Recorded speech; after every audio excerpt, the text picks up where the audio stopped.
Hello,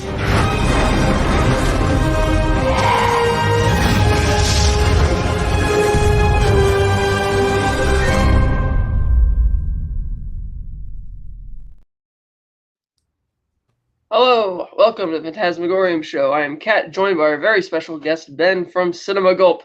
And we are here because today, October 11th, 2024, is the official 50th anniversary of the original release of Tobe Hooper's classic horror film, The Texas Chainsaw Massacre. What a catching title for so many people that undoubtedly had people lining up in drive-ins and around the block the movies to see. The movie that Rex Reed called the scariest film he had ever seen. Yeah, that's perfectly fine because it is scary, you know, and even to this day, it's still scary. Hey, Phil. Oh, here we are, just in time. Black Philip Alvarez, welcome to the show. You're live already? We just started. Are we live already? Yeah, only 1 minute though. You got here just in time. Okay, good. I didn't want to be too late. I had to set up, and I haven't used my laptop in months. So. Oh yeah.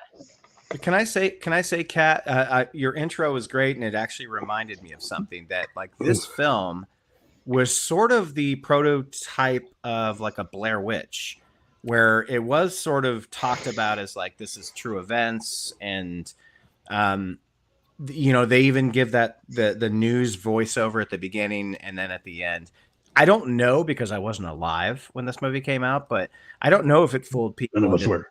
Was a true story or not. Was there any like record of that, or was it just more just for fun? No, it wasn't based on it. So, according to Tobe Hooper, his family from Wisconsin would tell him stories about the cannibal guy that lived like 20 miles from them, and it was Ed Gein, but he didn't know the name Ed Gein at the time, and he wouldn't learn that was the guy's name until a couple years after he made this movie. But he just heard those stories and thought they were just kind of odd. And when they made the film, he said he decided to put this. He wanted it to feel almost like a quasi found footage, almost like a home movie. That's what I mean. Yeah. Right. Yeah. Even though the cinematography is obviously a lot better than for a traditional found footage film, and so he just wanted to make it feel real to people, to give it that extra, you know, gritty quality. But it does have that feel to it, though, especially when Leatherface is chasing her around the woods in that really extended chase scene where she runs away and then she runs back and then she runs back out to the woods. You know, there's like a full, like, you know, boomerang of like she goes into the house, but then she comes back out.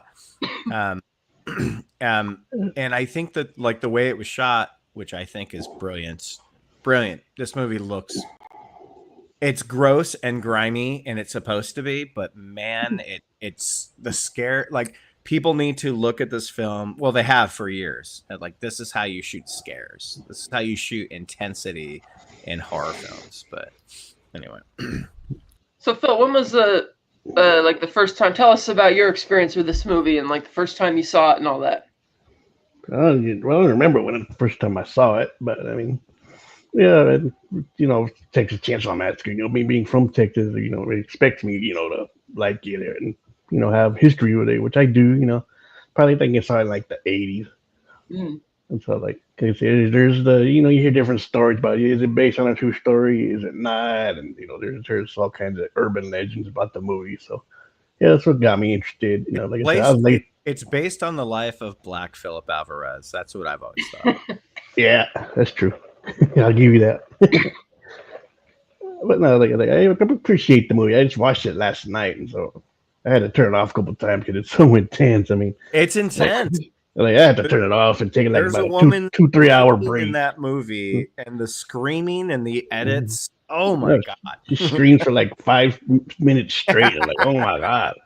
Like, at least Ben was there to edit this. So that's the thing. The first half of the movie drives you crazy with Franklin, and then the rest of the movie drives you crazy with Sally. Like, yes, perfect. Well, the funny thing is, there's no. I don't think there's like any likable characters at all in this movie.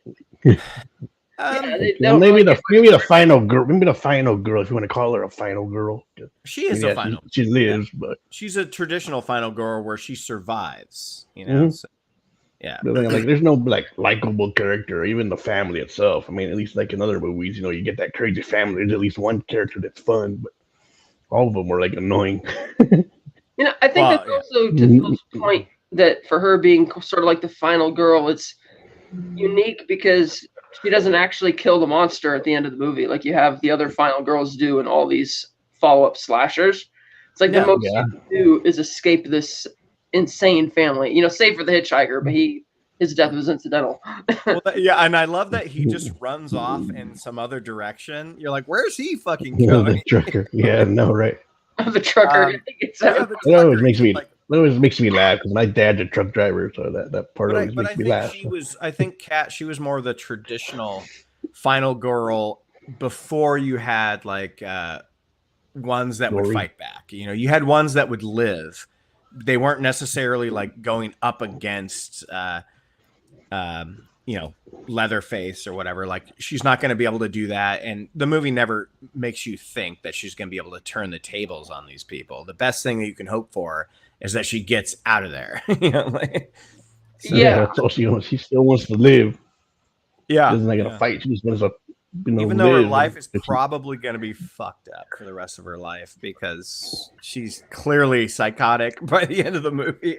Her character, given her insane experience in this film, I could believe that she would grow up to become like the Laurie Strode in the Halloween 2018 reboot. She would be the one growing up to be the survivalist. That would make sense. Whereas in a Halloween reboot, it doesn't make much sense with the continuity changes. But Sally, definitely, because you see that her maniacal laugh at the end goes from being just fear and terror to victorious in tone. That, haha, I beat you, I got away, Yeah, and that's such a perfect ending. I love that. I think Tobe Hooper probably had like different ideas on how this final shot was going to happen. I don't know that, but if I know Tobe Hooper, there's probably different versions of it. But like the difference between this one and the remake, which I just watched the other day, which is good, from 2003, she's basically like, okay. She's like, she gets in the car, she saved a baby, and she's like, oh, everything's going to be okay. The greatness of the 1974 one is just, she's just loony at the end of it, and you don't know, like, is she going to be okay, or is her life just wreck from this point on? And that's something I'm surprised that none of the other knockoff, the sequels they did later on ever explored, like what happened to Sally, and they never tried. I mean, now it's not possible because she died 10 years ago, but wouldn't that have been interesting to see a legacy sequel where Sally somehow finds herself? Well, they kind of tried with that Netflix one that came out last year, 2022. I'm actually happy she ended the way she did, because what do we want to see? Another like thing where it's like 40 years later and she's waiting for Leatherface to show up or something. Then again, it's like, I wonder what the trucker did. He must have gone to get help. He ran off somewhere. I want to know what happened to the trucker. Yeah. Because he could have stayed in the goddamn truck and started it and driven off with the two of them, but he got out of the truck and then just ran. You're in a 5-ton truck. I mean, yeah, you could definitely outrun them. Well, I mean, they could have locked the doors and started the engine and just kept going, but he was just free. That scene made me laugh in the theater. I was like, where is he going? We have Finity here in the chat. Hey! What have you done with Scotty? Well, he apparently is meeting a real person tonight, I suppose. I think so. Yeah. So that's why he's not here. I first encountered this movie when, in the early 90s, you get, how newspapers used to have the newsprint on TV guide magazines. And in the back, I would always look up to see what movies were playing, and the Texas Chainsaw Massacre was always there, but it was always on pay stations we didn't have. But that title, I was just like, I got to see what this is. It sounds amazing. And then when I was like 8 years old, I think or 7 years old, we went to this Halloween haunted house thing at a farm out in Tracy. And one of the attractions is you're sitting on this wagon ride going through the cornfield and seeing all these different setups. And after you finish one setup, you're turning the corner through the cornfield, and all of a sudden Leatherface with an actual chainsaw comes whipping out of the cornfield, cutting down the corn stalks, and everybody's screaming. And I'm like, wow, because I thought it was so cool looking, and I wanted to see more. Yeah. But it wouldn't be. And then I next heard about it when Bravo did like their 1,000 scariest movie moments or whatever, or 100 scariest movie moments, and they're counting that down. I'm like, oh, this sounds so good. And I finally got it when October 2004. I got this 2-disc steelbook edition. The Texas Chainsaw Massacre. Wait, you got that in 2004? October 2004. That's a DVD box set. It is. Yeah. And this is when they used to print all the stuff on the back of the actual steelbook, all the bonus features and all that kind of stuff. And I told myself I'm gonna wait to watch it at night when it's dark, but I couldn't help myself. I'm like, I gotta watch this right now. So I watched it. I kind of sat there and I'm like, that was it. And then I watched the making of documentary. I'm like, okay, so it was supposed to be funny. Tobe Hooper apparently was disappointed that people didn't see the humor in the first one. And he said it took about 8 years for people to really pick up on the humor and to accept that there were things that were supposed to be funny. Like just how completely ludicrous and over the top this whole thing gets in the climax at the house. Constant screaming. Yeah. Well, especially at the time, I get why nobody saw the humor because people hadn't seen anything like this before. And because it was, I mean, I hate to use this term. I hate it because I hate these kind of movies. But it has like a torture porn vibe to it where it doesn't. But right. You know what I mean, though? Like there's, you have all the senses. Yeah, the camera lingers on like these people just torturing this woman's like senses and fears and stuff, and they're just laughing about it. Like there's nothing that they I mean, every time she says please, they just start laughing more. There's nothing in their heads, there's nothing in their eyes, they don't care. Like it's great. And that's the scariest thing you can do with a movie is like give us a character, put her in a scene, her or him, and then just have it be like there's nothing that she can say or do that's going to change this situation. So yeah, and then the humor also with like Franklin driving everybody crazy. Like when he just starts picking at the side of the van with a knife, and Kirk's like, he is so obnoxious. I forgot. And he's like, well, I don't know. I just started doing that. He's like, give me the knife, Franklin. You know what, Kat? You and I just recently saw this on method acting. Oh yeah, that's right, Phil. It was method acting. Yeah, but we didn't see this together, Kat. But we both saw it on the big screen about a week ago, and he is so much more obnoxious on that giant screen. Holy crap! Like, I mean, even like when they're just I don't even want to know how they're sitting in the car and he's talking about like killing the cattle with the pressure gun. I'm just like, dude, stop talking. I hate you. He's like, come on, Franklin, gonna be a fun trip. And it's just, and how he just, I would have walked out and came back after that. Throughout the whole movie, he just keeps worrying that the hitchhiker. Like I was brave for watching the whole thing in theater. I like it when Jerry trolls him. He's like, "Oh yeah, Franklin, I gave the hitchhiker. I gave him your number, your address. I told him everything about where you work or you go to school." And Franklin's gullible enough to believe him. But God, that scene is so intense in the van when they pick him up, and you're like, "Why don't you throw this guy out of the van?" Like, and I think they're just like paralyzed by fear or like confusion. Well, he also talks about why the community's run down. He's talking about how they used to work with the slaughterhouse. And Franklin's like, don't they use that little, the cattle gun that shoots the rock? That's what I was saying. It seems so uncomfortable. I know. And he's like, no, it's worse. The old way's better with the sledge. The new way puts people out of work. And he's like, they died better then. I'm like, oh my God. And the way he's phrasing it. And it's just so, and Kirk's just kind of sitting there awkwardly. He's like, yeah, man, when he's trying to show him that he has a knife. And he's like, yeah, man, no, you can keep the knife.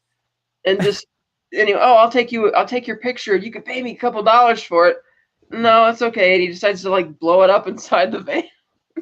I wanted to become a vegan when I saw that fucking scene. I was, oh my God, like it's just so disturbing. And everybody did. Oh yeah, and then he just randomly cuts Franklin's arm open for no apparent reason. So that's when they finally kick him out, and he. Well, Franklin, as annoying as he is, like he does get fucked a lot in this movie. Like he gets thrown down the hill and throws off his like thing, and then he gets like cut up, and and then he's just knocking his head everywhere. Like he's and then obviously he gets dismembered. He gets dismembered at a certain point. And for a movie called the only one actually killed by a chainsaw. He's the only one that gets killed by a chainsaw. Yeah, that's the thing. As Phil pointed out, it's like for a movie called The Texas Chainsaw Massacre, Franklin's the only person in the movie to die by chainsaw. Yeah. And because I was wondering about that, because I'm like, okay, I'm watching this, and I'm like, oh, there goes Kirk. He gets hit in the head with a hammer, which I thought that was good, because you have that great exclamation point when Leatherface just drags him in and slams I love the way the actor just starts shaking. Oh, yeah, he's just shaking all the because his brain is dying. You know, like he gets hit with the cleaver, and he's like dying. But yeah, you're right, Kat, because then someone gets hung up on like a meat hook, and you're like, okay. I mean, they all eventually end up getting chopped up by a chainsaw, but I think you're right. Franklin's the only one that like gets actually cut up in the scene. Yeah. That was also a really great shot too, when Kirk's girlfriend Pam gets up off the swing and starts walking toward the house. Yeah. And they laid down the 40 feet of dolly track underneath it, and the camera's going forward to make this little quaint little country house just looming bigger and bigger in the frame. And it's like, I love how... Well, and her butt does look pretty good in that shot. Just saying. Yeah, and how the creepy, dark stone house, dilapidated one next door is not the haunted house. It's like the nice little quaint place next door that you have to worry about. And I love how they apparently rented this house from a guy who was renting from somebody else. And he's like, oh, I don't know this place. I'm just living here right now renting it. But yeah, you guys can rent the half of my place while you're here. Well, I love good setup in a horror movie. And this movie does it so good with them just hearing all this like obnoxious, like engine noise. And when they get there, they see all these parked cars, which now we know, it's like they do this to people, and the cars are in the back. But and the scariest thing about this movie is like they weren't looking for these people. These people came to them. And the cook actually warns them, because when they ask him at the gas station, they say, hey, we're looking for the old Franklin place. You know where it is? Like, yeah, I know something maybe up that way. Well, can you give us direct? Oh, you kids don't want to go over there. Maybe you can head down and go into town or something. So he tries to warn them, but they didn't. Well, and later on we see that he's barbecuing and smoking like human flesh, basically. Which makes me wonder what that disgusting piece of meat that Franklin had sticking out of his mouth for the longest time. I thought that it's supposed to be like a sausage, but it's human. Yeah, and it looks. And he won't just like eat it. He's just like, it's just sitting in his mouth. This whole movie is so gross, and that's the thing I love about it. It's just like when you remember, Kat, when they go to the opening, because the opening of the movie is basically like they're going to like visit this girl's parents' grave. I think it's they're visiting the grandfather's grave. Yeah, grandfather's grave. And then like you just see these like fucking Texas grandfathers like just laying there in tires, and they're just like laying backwards, just pouring beer all over their face, and Toby Hooper just gets right up in their grills, and you're like, God dang, like this movie is gross, and everyone in it is gross. You want to hear something gross? The opening shot, the skeletons on the great, they bought those as real human skeletons from India because it was cheaper to buy real skeletons and ship them there than using plastic ones. And then they had the art department, not Bob Birds, but another guy, dressed them all up. Everything, all that was real. Raw meat, you're talking food, about that long zoom out scene of like the body. The gross, so that's like a real human skeleton from India under there. I'm like, they didn't say what they did with the guy's body skeleton after they finished shooting, but that was. Oh gosh, that's another really gross thing. And apparently on the day they were gonna film like the dead armadillo in the street, there was a dead horse. And they're like, this is the dead great. Armadillo. Like, but the thing is, there was a dead horse they could have filmed, but everybody, it stinks too much, and they didn't want to get close enough. So I like the armadillo better because it's such a Texas staple, But Kat, when you rewatch this movie on the big screen, didn't you notice like how much X and Pearl like really took from this movie? Because you have that dead armadillo sitting there for, I want to say 30 seconds of screen time. And then obviously Pearl had the pig with the maggots. Like there's so much. It took a little bit in terms of the setting felt a lot like it was riffing on the setting for Texas Chainsaw. A little bit, yeah. But it didn't have that home movie feel that this one kind of does. No. I just mean like I'm just bringing up how influential this movie is. Like, oh, it influenced a billion movies before that. A billion, but some do it good and some don't. Yeah. You're like House of a Thousand Corpses is pretty much a shot-for-shot remake. I never saw it. And I also love it that when the hitchhiker does get kicked out of the van, he starts like sprawling the blood on the side of and that doesn't really amount to much. You're thinking and it's almost like he's marking the truck or something because people asked Toby about that. Oh, and we have another special guest who's just joined us. Marked them. Welcome to the panel. No. How's it going? It's great. We're having fun talking about this movie. That is good. That's why I popped in to talk about this movie for you lovely people. Yes, Ben and I just got to see it on the big screen last week. Yeah. The first time for me. Great. You'd never seen it ever? Not on the big screen. Before, but not in a theater. It really hits your senses a lot more when you see it on the big screen. Yeah, because you can't escape it. So. No, the first time I saw the movie was on, I want to say 1980 on a bootleg videotape that my friend Bud Warner showed me, which made it even worse. It was a bootleg videotape where it was shot off of a screen, so it was that much grungier. And you couldn't. I'd never seen anything. It's the tone of the movie that gets you. It's not real. Yeah. Sorry, Rob, go ahead. No. I was just gonna say that's the thing that it has especially at the time, it had a tone unlike anything. It was just relentless and unwavering in its. I mean, it's not. It's not a gore film, right? It's just you realize that you're removed completely. There is no civilization in that house. There's no civilization anywhere. There's no humanity. Really, anywhere. You've had all rationality stripped away from you, and yet the protagonists are still looking for some shred of that, and there isn't any. And that's what I think is so. It's truly a horror movie. Yeah, and we were talking about one of the things that makes it really stand out is that it feels like a home movie, almost like early found footage type things. It's so grungy. And, the way the dialogue isn't really the best, it feels like it's kind of like a lot more real. And like Ben was talking about, so in your face, like at the beginning of the cemetery with these weirdos just sprawled out. The way the camera pushes in on these Texas people and they're just spilling beer all over their face. And like Toby Hooper does not shy away from just making it so in your face. Like the setup of this movie is what's so extraordinary because it's giving you this like, where are we? What are we doing? Yeah, we're out here to support our friend who's going to see her grandfather's grave or whatever. But everybody they meet is just despicable. And with the 2003 remake, they mix that around a little bit where you don't really see the griminess of the Texas atmosphere. That whole movie is beautiful.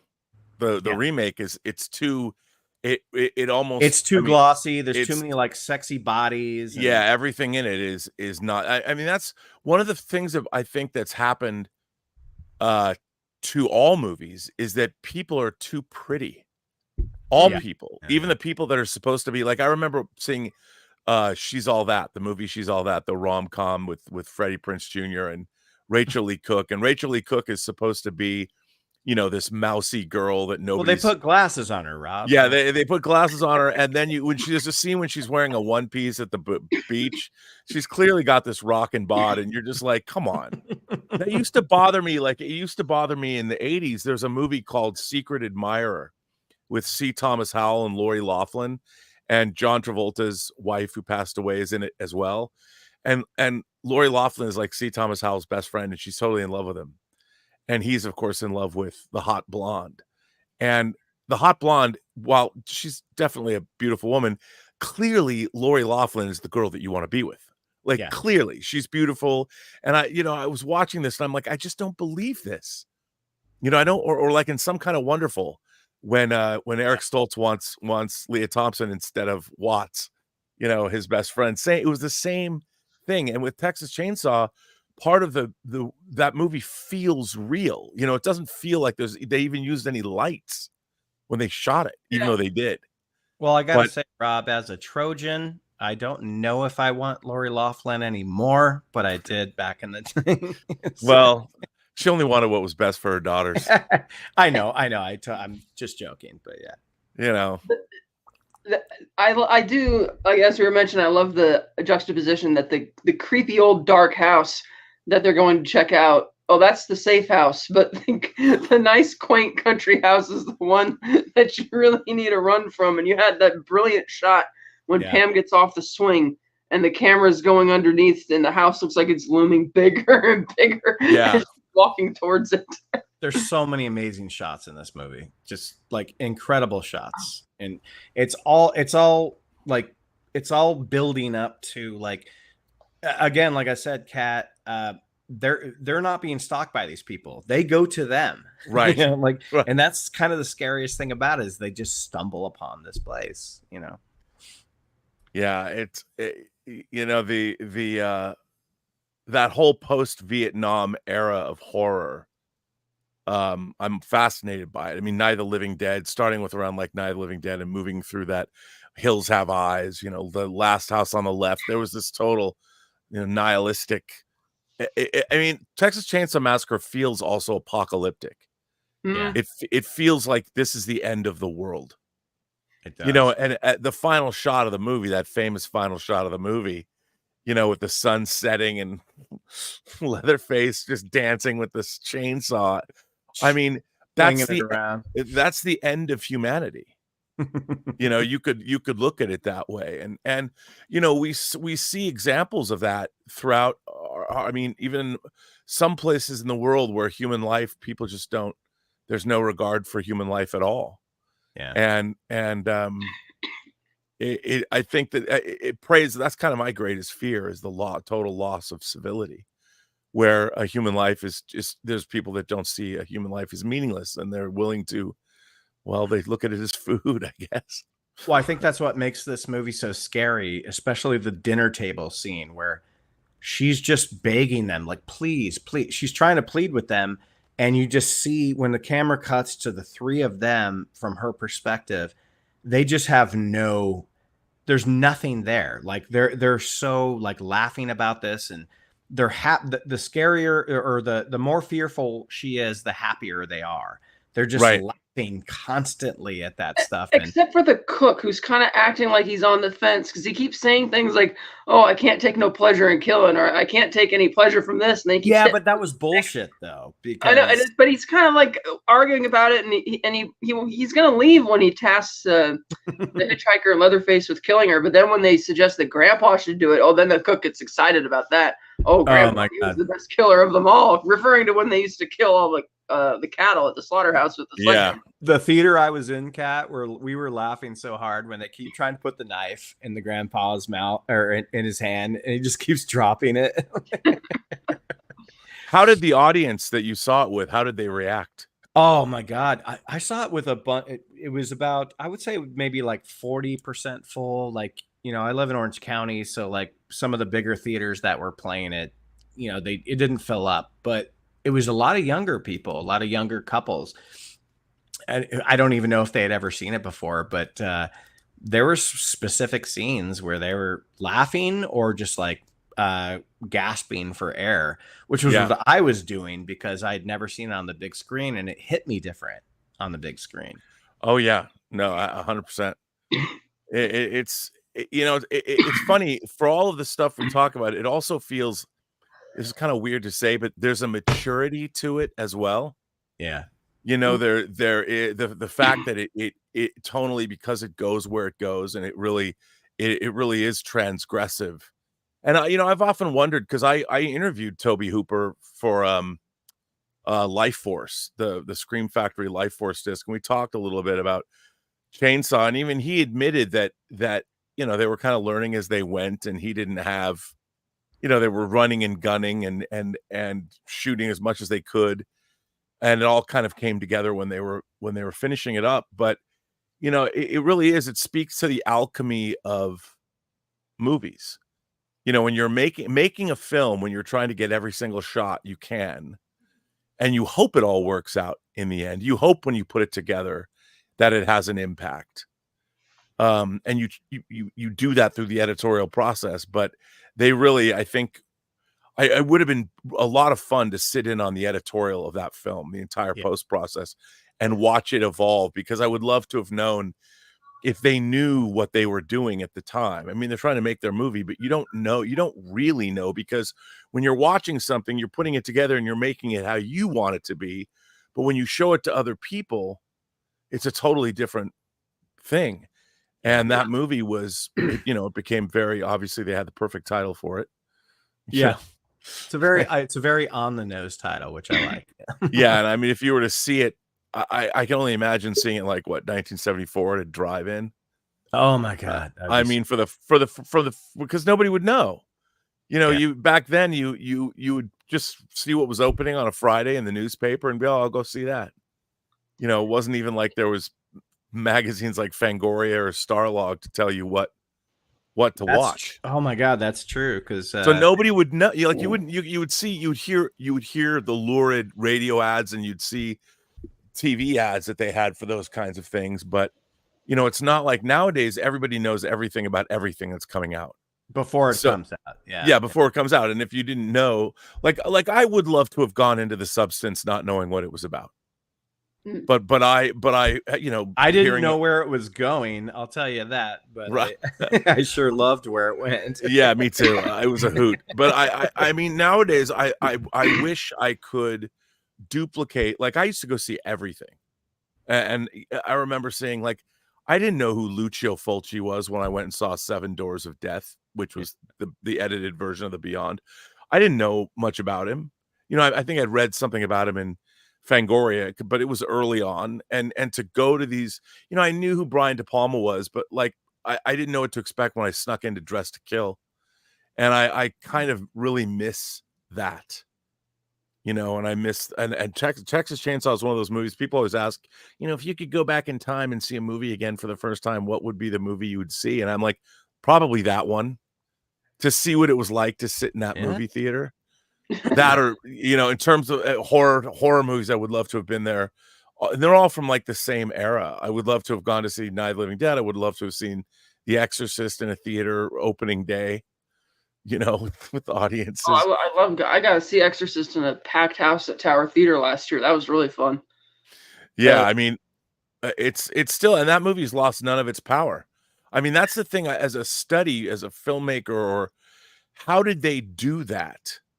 You know, how did they create? There's that documentary style. I mean, Friedkin was using it with French Connection, and he applied it to The Exorcist, where it was really like, you are there, you totally believed it. And Texas Chainsaw has that too, even though it was made for not very much money. Man, you believe that movie. Yeah, according to the art director Bob Burns, it cost $125,000, and he thought it should have cost half. I heard that. Yeah. And his work on that movie was just amazing. I was mentioning before you got on that he actually bought a real human skeleton from India for that opening shot in the cemetery, because it was cheaper to get a real skeleton and ship it there than it was to buy like a fake plastic skeleton. Yeah. And he went down to the local veterinarian, and they're like, "Do you have any dead animals here?" And they're like, "Yeah." And he showed him all these dead house pets, and he cobbled them to pieces, and then he, you know, scavenged other roadkill to just deck out the inside of that house. And well, that whole scene where she trips in the room and there's the feathers all over the floor, and she's looking around, and that scene lingers. It maybe could have been a little tighter or whatever, but she's seen everything in there, and you just see the skulls, and, you know, from various animals and shit. You know, oh my God, Rob, is it your birthday? Somebody. Happy birthday, Rob. Every day is my birthday. Even here. You asked me to come on this show, and it wasn't promoted or anything. I just popped on, and there's still people wishing me a happy birthday every that's great. Single time. So that's amazing. Yeah, the filth and grime inside that house and the way the whole Yeah. the art And you director notice did such though an that amazing job. the movie is so limited on blood though, which is great. Like when you do get the kill, the chainsaw kill on the wheelchair, you don't really see the blood. Like the remake goes more blood, but it still doesn't feel as disturbing. You know, No. you can add the blood, which is fine, but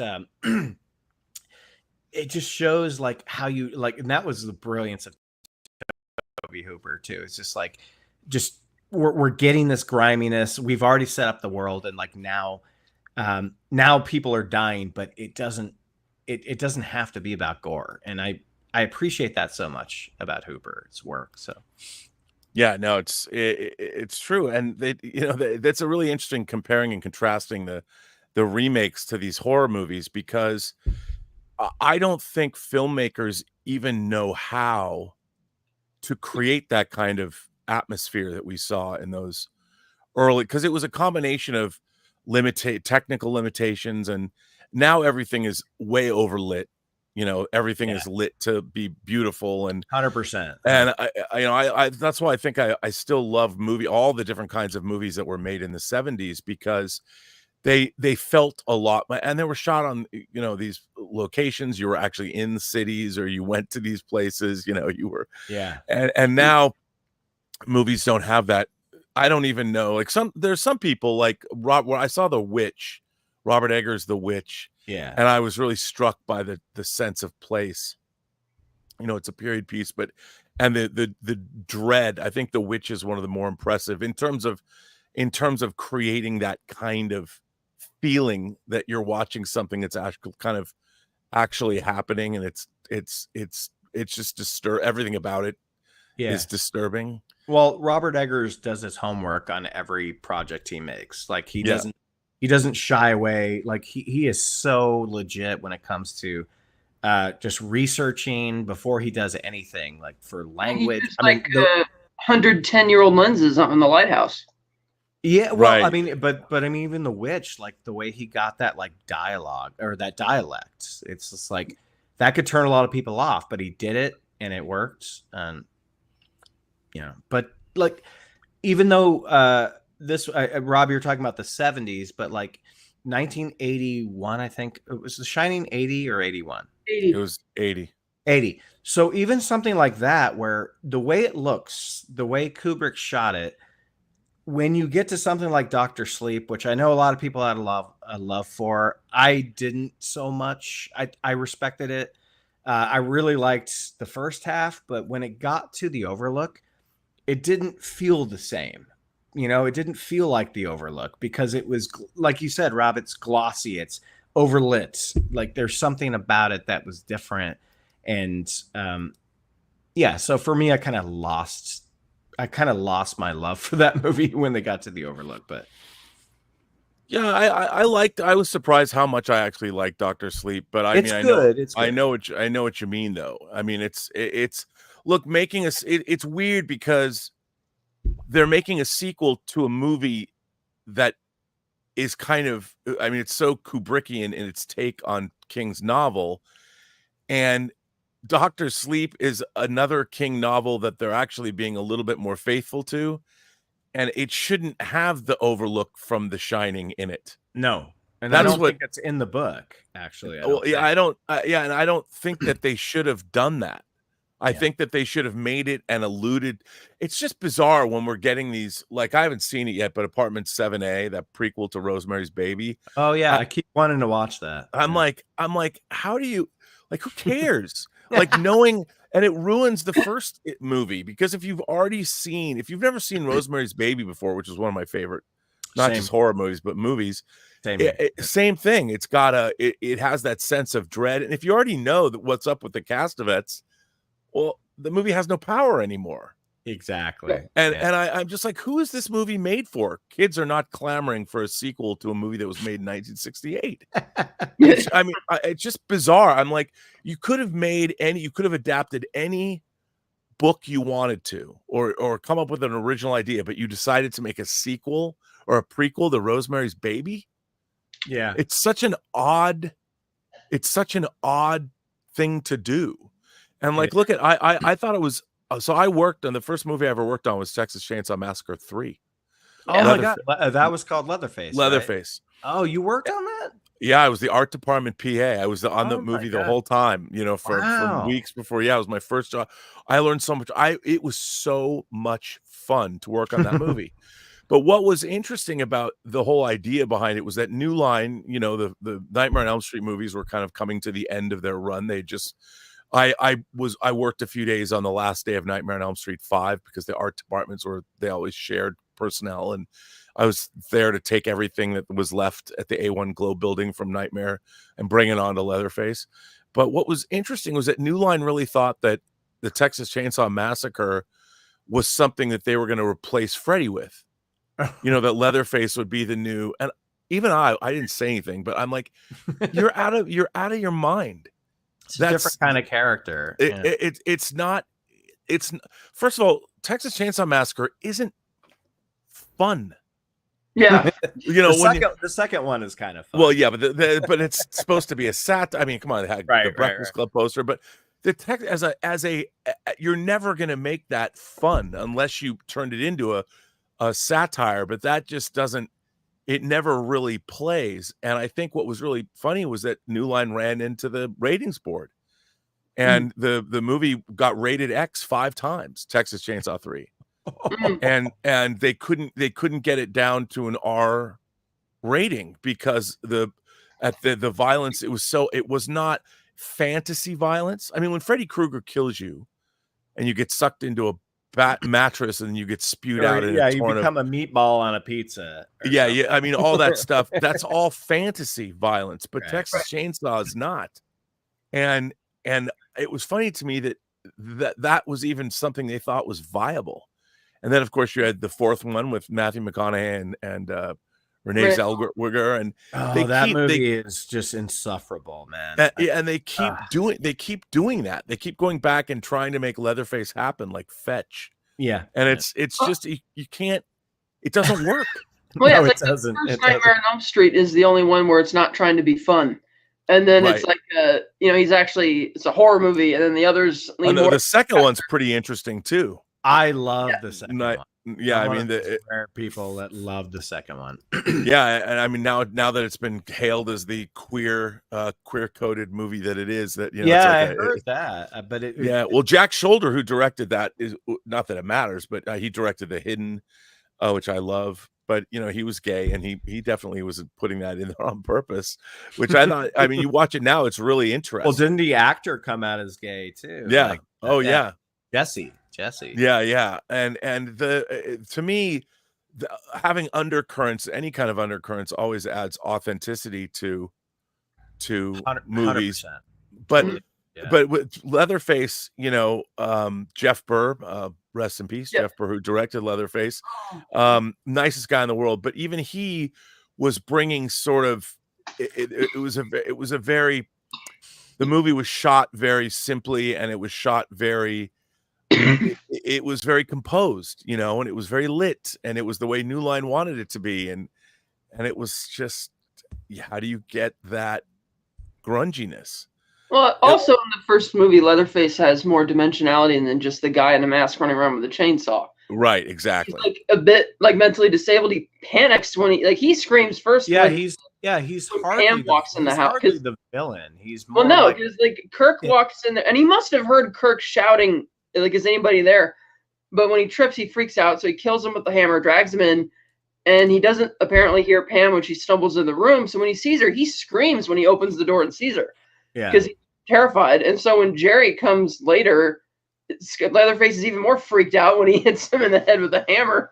Well, the entire dinner table scene shows you that, like, this family, like, they just use him for this muscle and the crazy stuff. But they're the psychos, because when they got home for the dinner, he's in another mask dressed like grandma. Yeah, and is cowering and acting that way. But then when they sit down at the table, I guess he's dressed up like the wife because the grandma's dead upstairs. Well, he's got the makeup on and stuff. Yeah, he's got the makeup on and everything. So he's kind of inhabiting the missing people in the house to serve the functions of this weird family. So there's actually thought put into that character. And the reason they're so desperate not to let Marilyn go is because they don't want her to bring the authorities back there. Right. Which begs the question: Well, one of the things I'll driver say, who escapes in the end, is he going to bring a posse back? yeah, while he just runs off, who knows what happened to him? But one of the things I'll say about the remake, one of the things I liked about the remake that I kind of wish they had done with the original was when our lead character Jessica Biel like finally sees Leatherface for the first time, he's wearing her dead boyfriend's face. You know, and it's whatever that actor's name is, like, so he changes like his face a couple of different times in that, which is super creepy. Super. Well, creepy. yeah, no, it is. I just don't know if they would have, in the course of the narrative, if he would have had time to do all that. Yeah. Like he would, you'd think that he would prep the skin, like make it more like leather. Like it would take a long time to turn a human. Like in the course of this, you wouldn't have enough. I know it makes it more gruesome and everything, but they're a family of people that worked with animals and knew how to render animals and well, all Rob, that. it's a Michael Bay produced movie, so I know. But that's another thing, is that the mask also looks a lot more real in the first one because it looks like something he actually made. Yeah, of right. course. Actually stitched it together. And the same way, the way they don't really fit very well, like the grandma one doesn't fit, and they're all like sleep down, and then the grandpa thing, I don't know what's going on with that. Like he looks so ancient. It's like, okay, you're not just old, you're like a zombie or something. Yeah, and they don't. I mean, the thing I love about this movie is nothing's ever explained. Nothing. Like, why are they like this? What is going on? And the grandpa specifically, it's like, you know, they just keep trying to put that knife in his hand. The first time I saw the movie, why? The first time I saw the movie 20 years ago, I thought the grandpa was dead until he starts sucking on her finger. No, he's not dead. But you went up there the first time. I'm like, this guy can't be alive. He's somehow alive, Kat. And they just leave him up there alone in the attic all day, sitting across from the dead grandma. But oh god, it's so. And when she jumps out that upstairs window and falls, oh god, it's a hard fall. She's hardcore, man. She's a great catalyst. Like, she just busts through those. I think she does that more than once. Twice, yeah. Yeah, she busts through windows. Like, I got to get the fuck out of here. You know? Yeah, well, and that's another thing, is you believe that the terror. Yeah. You believe the fear, and it was so palpable. And it's so hard to do. Yeah. You know, and it's funny because my whole life, especially when it comes to horror films, I'm obsessed with that creation of verisimilitude. And Texas Chainsaw Massacre is one of those touchstones for me, for movies that have peak verisimilitude. And it's really hard. All the remakes of Texas Chainsaw, all the updates of Texas Chainsaw, they never have captured that because they're more traditional movies. And it's really hard to do that. I mean, Rosemary's Baby has it. Exorcist has it. The Omen. I don't even know. The Omen. Yeah, The Omen does, but The Omen's more of a Hollywood movie. Yeah, I guess you're right. You know, because it's got a broader canvas. Or what about like maybe Don't Look Now kind of has that. Don't Look Now totally has it. Yeah. You know, and I don't know how to do that. You know, and when it comes, it serves horror, I think, best. But you know, I remember, absolutely. You know, yeah, horror is best served, and like The Witch, of course, had it. And I remember that, like, I remember seeing Scream, and it was interesting because Wes Craven made Last House on the Left and The Hills Have Eyes, and they both have that verisimilitude to them. And when you get to his Scream, which I actually really like, the first Scream is actually a legit good horror movie, even though I love the last 35 minutes of that movie. It's so intense. It's so great, and it really works as a horror film, especially when you find out what's actually going on. Yeah, and yet that movie is so composed. You know, it's widescreen, it's so lit, and the people are cute, and it's just, and it's the exact opposite. But I still like it. I mean, I can still enjoy a good horror film.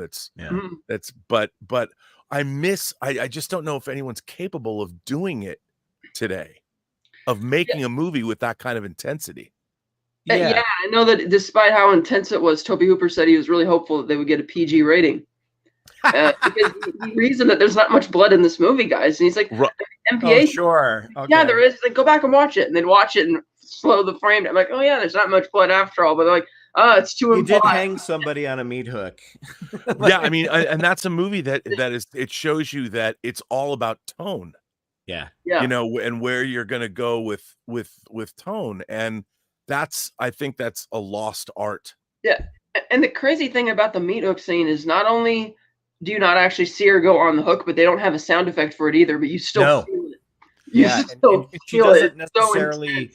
Yeah, and she doesn't scream the way that the rest of the movie kind of, you know, when the kid gets hit with the meat cleaver in the head and he starts his body shaking, you're like, oh, that is fucked up, because it's so fucked up. Yeah, it really is. Well, because it feels like what you're watching is really happening. Yes.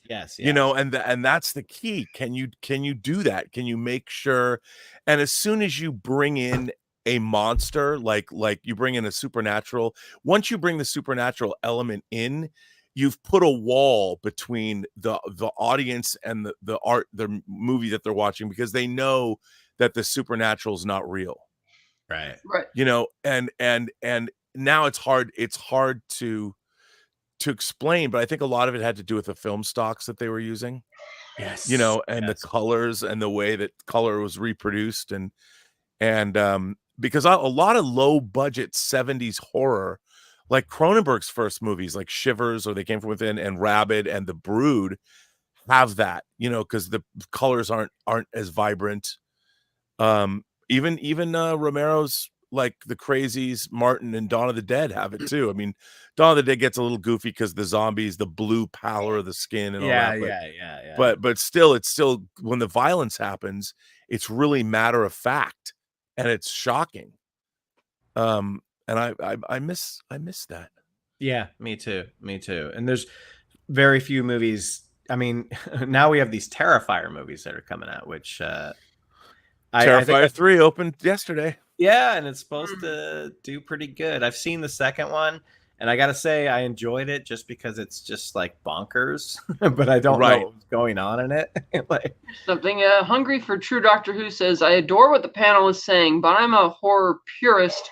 I don't consider Texas Chainsaw to be a horror film in the manner of Phantasm 79 or The Brood or even The Manitou. Really? Well, yeah, because it doesn't, all those movies. I mean, speaking of The Manitou, wait, here it is. I randomly have the sequel to The Manitou on my desk seemingly at all times. There's a movie I'd love to remake.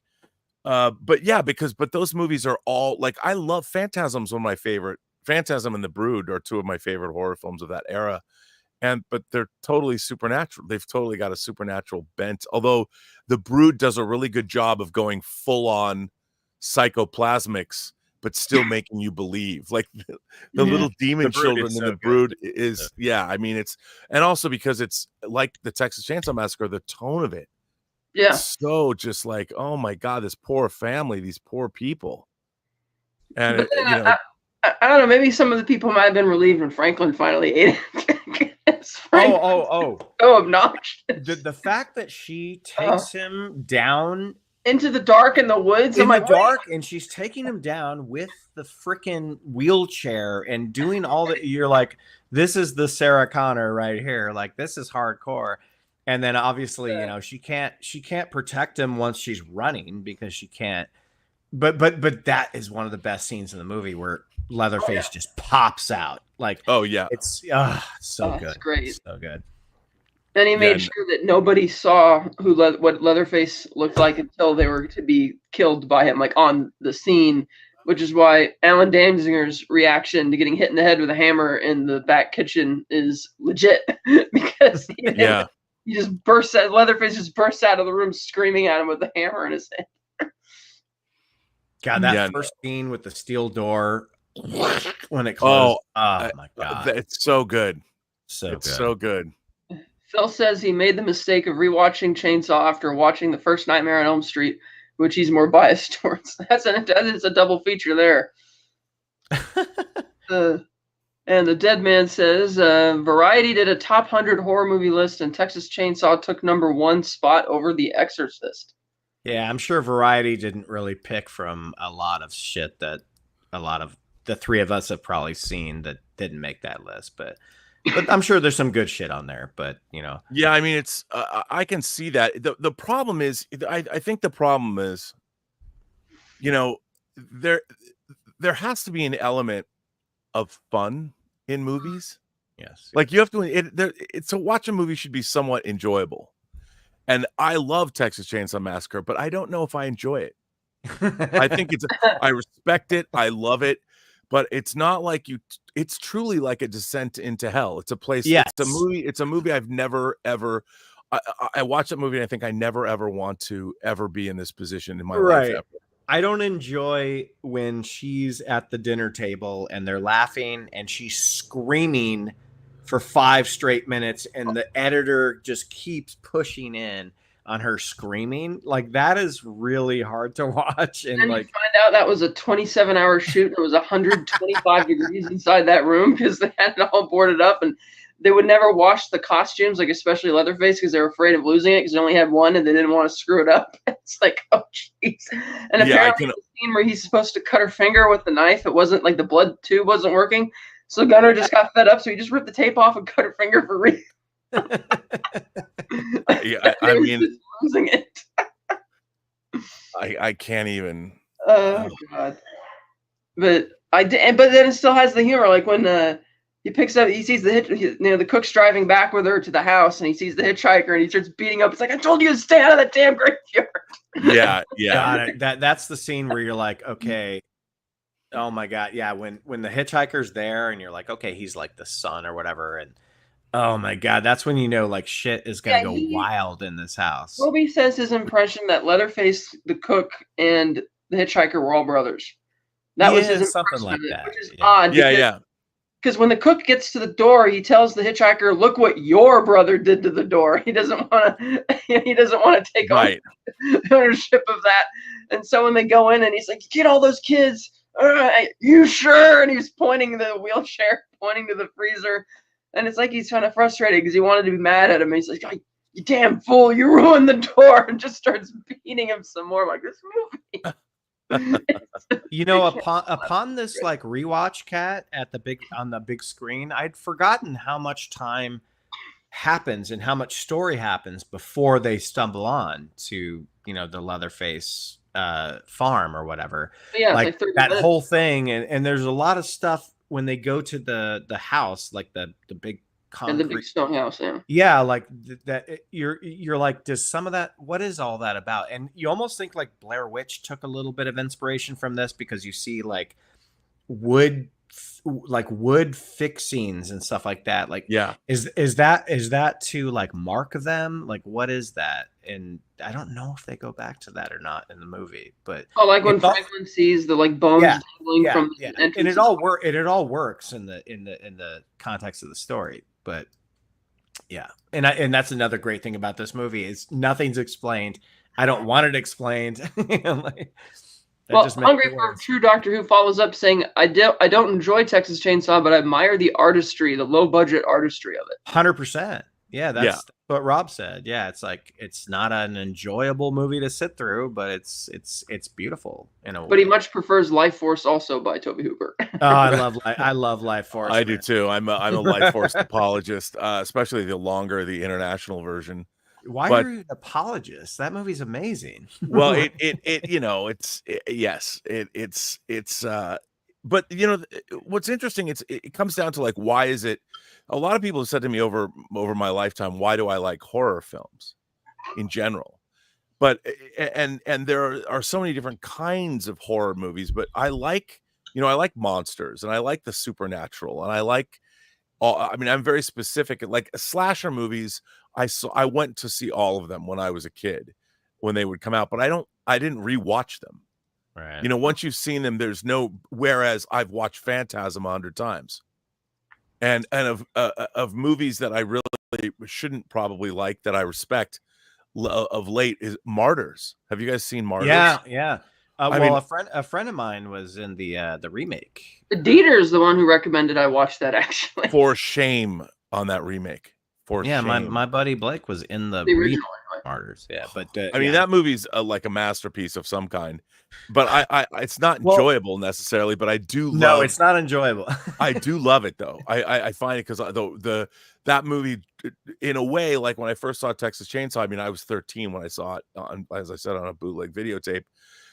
But I would say that Martyrs did capture some of that jaw-dropping dread. Like when I first saw Martyrs, I didn't even know. I'd read articles about it, and I'm like, I don't have any idea what this movie's even about. Yeah. Mhm. I read an interview with Pascal Luget, the director, and I'm like, I still don't know what this movie's about. When I finally got it and watched it, my jaw was on the floor. I mean, just the plot where it went. I'm like, I had no. And by the time you get to the end, and I'm like, this movie is some kind of masterpiece, you know. Mhm. But the horror movies of, like, I like The Substance a lot. Somebody left when I did that review sort of on my channel. There was a guy who was really hated The Substance and said it's just an amalgamation of all these other things from other filmmakers who did them better. And I'm like, but you could say that about a lot of horror movies. You know, it's all in the approach. I was thoroughly entertained by I thought the substance was superb. I Yeah. loved Yeah. every second of that movie. It's like the Blade Runner of body horror movies. It's so good. Yeah. The other thing But, we were talking about, earlier, that separates this movie from other monster-like slasher 70s, that when Sally escapes at the end, she can only escape. She doesn't defeat the monster. Right. You know, Right. it goes on. Right. Yeah, and that was something else too. Because the horror that was like hell. It's like she escaped from hell. Yes. And she You does know, escape a little easily. You know, there's Well, that's just something Gunnar Hansen joked about, because he played Leatherface, and he said in the chase sequences at night, he's like, Yeah. it's so dark, and he could barely see out of the mask, and he said the problem was that he was constantly catching up with her. She didn't run very fast, and the origin of the dance he does at the end of the movie comes when she gets to the barbecue place, and he's like right behind her, and Toby's like, well, if you catch up with her again at this spot, we need you to stop because the cook's in there. So why don't you just stop? And you'll notice when Leatherface is running, he does, when he turns corners, he goes like way out like this and spins. yeah. And that's because he couldn't turn on a dime, because otherwise he'd slip and cut himself with a saw. So when he's supposed to stop and not turn there, he stops and twirls like this, and it kind of started this thing. And they're like, oh, we'll save that for later. That looks kind of neat. And that became his wild dance at the end of the movie. Yeah. No, I which mean, is so iconic. Like, there's so many gifs on the chainsaw dance at the end with that beautiful lighting and that sunrise. It's the cover amazing. of the steelbook that I got. Yeah. This I got 20 years ago when I was 16 and first saw the film. I'm like, that's a great cover. That is a great cover. And I love it that it's a DVD, not a Blu-ray or a steelbook. It's a DVD. Well, it is a steelbook. It's got DVD steelbook. And then this is the recent 4K steelbook. Who will survive? What will be left of I have them? the Second Sight big box set, which is gorgeous. Have you seen the new Texas Chainsaw 4K box set that comes with the chainsaw? Yeah. I mean, I'm not gonna get that, but it's cool. Well, it's like, God, the price on that. It's like, oh my God. Yeah. What? Oh, really? Is it like out of control? What was it like? What? No, was it 200? I think it was close to. It's something like that though. It's something Something 4 or 5, ridiculously some insane price. But oh no, don't worry, hungry True Doctor Who. Keep the chat going. I'm chatting too much, but it helps the algorithm. Yes, it does. Basically, I've owned this movie on DVD. I've owned it on Blu-ray. Now I have it on 4K, and I like that the 4K retains the grunginess. Like, they didn't scrub it out and make it nice and clean. It still looks as run down. Oh yeah, I mean, because they shot it on 16, I think, didn't they? Yeah. Thank God. And that's part of it too. You know, is that it's got that quality, and I think that's one of the reasons that the movie is the way it is. And the fact that it also doesn't have a traditional soundtrack. Right. Well, no. If you notice, Kat, like the whole movie, and I did this in film school. Like a lot of the times when I was an editor on a film, and I was also supposed to do the sound, I wouldn't use traditional music. I would use sounds as, like, you know, if a jump scare was going to come out, it was going to be a sound. And this movie does that a lot, where it's like sounds, just, you know, like we were talking about that scene where you finally see all the cars and stuff like that. It's almost played like a score for that long scene where they walk to see all that stuff. I love that. I love that. There's so much more in horror movies specifically, and that's the thing that the remake, you know, kind of doesn't do right, is like there is that score, and like they do kind of put like an action movie type of score in there when like people are running, and just like that kind of kills some of the horror, you know, tone or whatever. But I love that. I love that this movie used just sounds instead of like your traditional music. Sorry, Yeah, I cut you off. Yeah, No. so it's visceral, yeah. but that's all good stuff. Mhm. I haven't seen you guys. I haven't seen you in a long time, Kat, and Black Phillip and Cinema Gulp. Yeah, man. It's been, Yeah, it's been man, yeah, years. it's been a It's while. been years. Yeah. Yeah, it's good to see you guys. I mean, Yeah, we've got a, it's so funny. I feel so like I never leave this room ever. I love never- the way the room looks now, man. I'm so colorful. I'm editing here. You know, I'm trying to finish episode 2 of True Noir. Finish editing. oh, that's great. By the way, I can. Oh, wait do you hear it? I mean, I'm over the moon about it. It's so much. I heard you had Rosenbaum doing. Yeah, he's our lead actor, dude. Like We his cast- voice for Noir, that's just like he's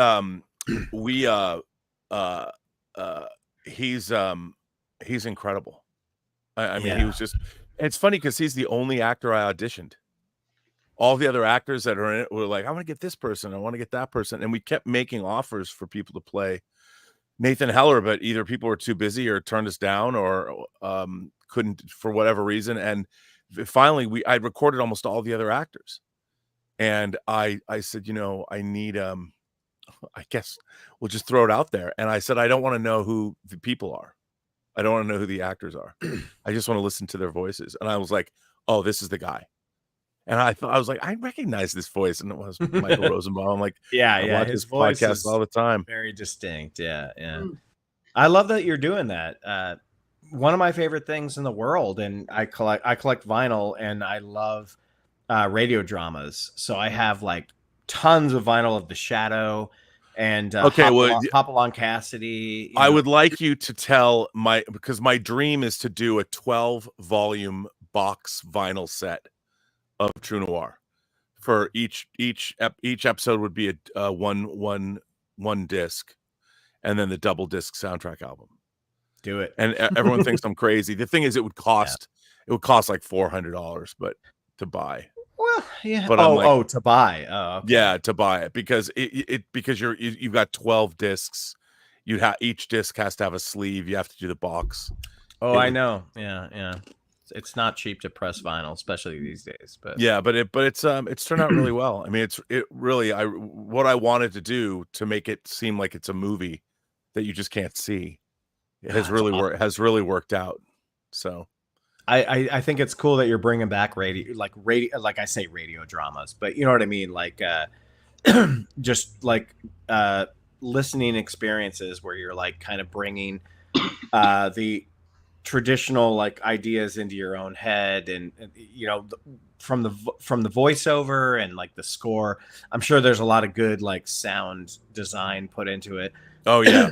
Well, it sounds like a movie. I mean, it sounds like a real movie, and the fact that we have so much original score is not something you hear in audio dramas. Not like Who's our doing score the is. score? A composer named Alexander Bornstein, who I put up an EP of it.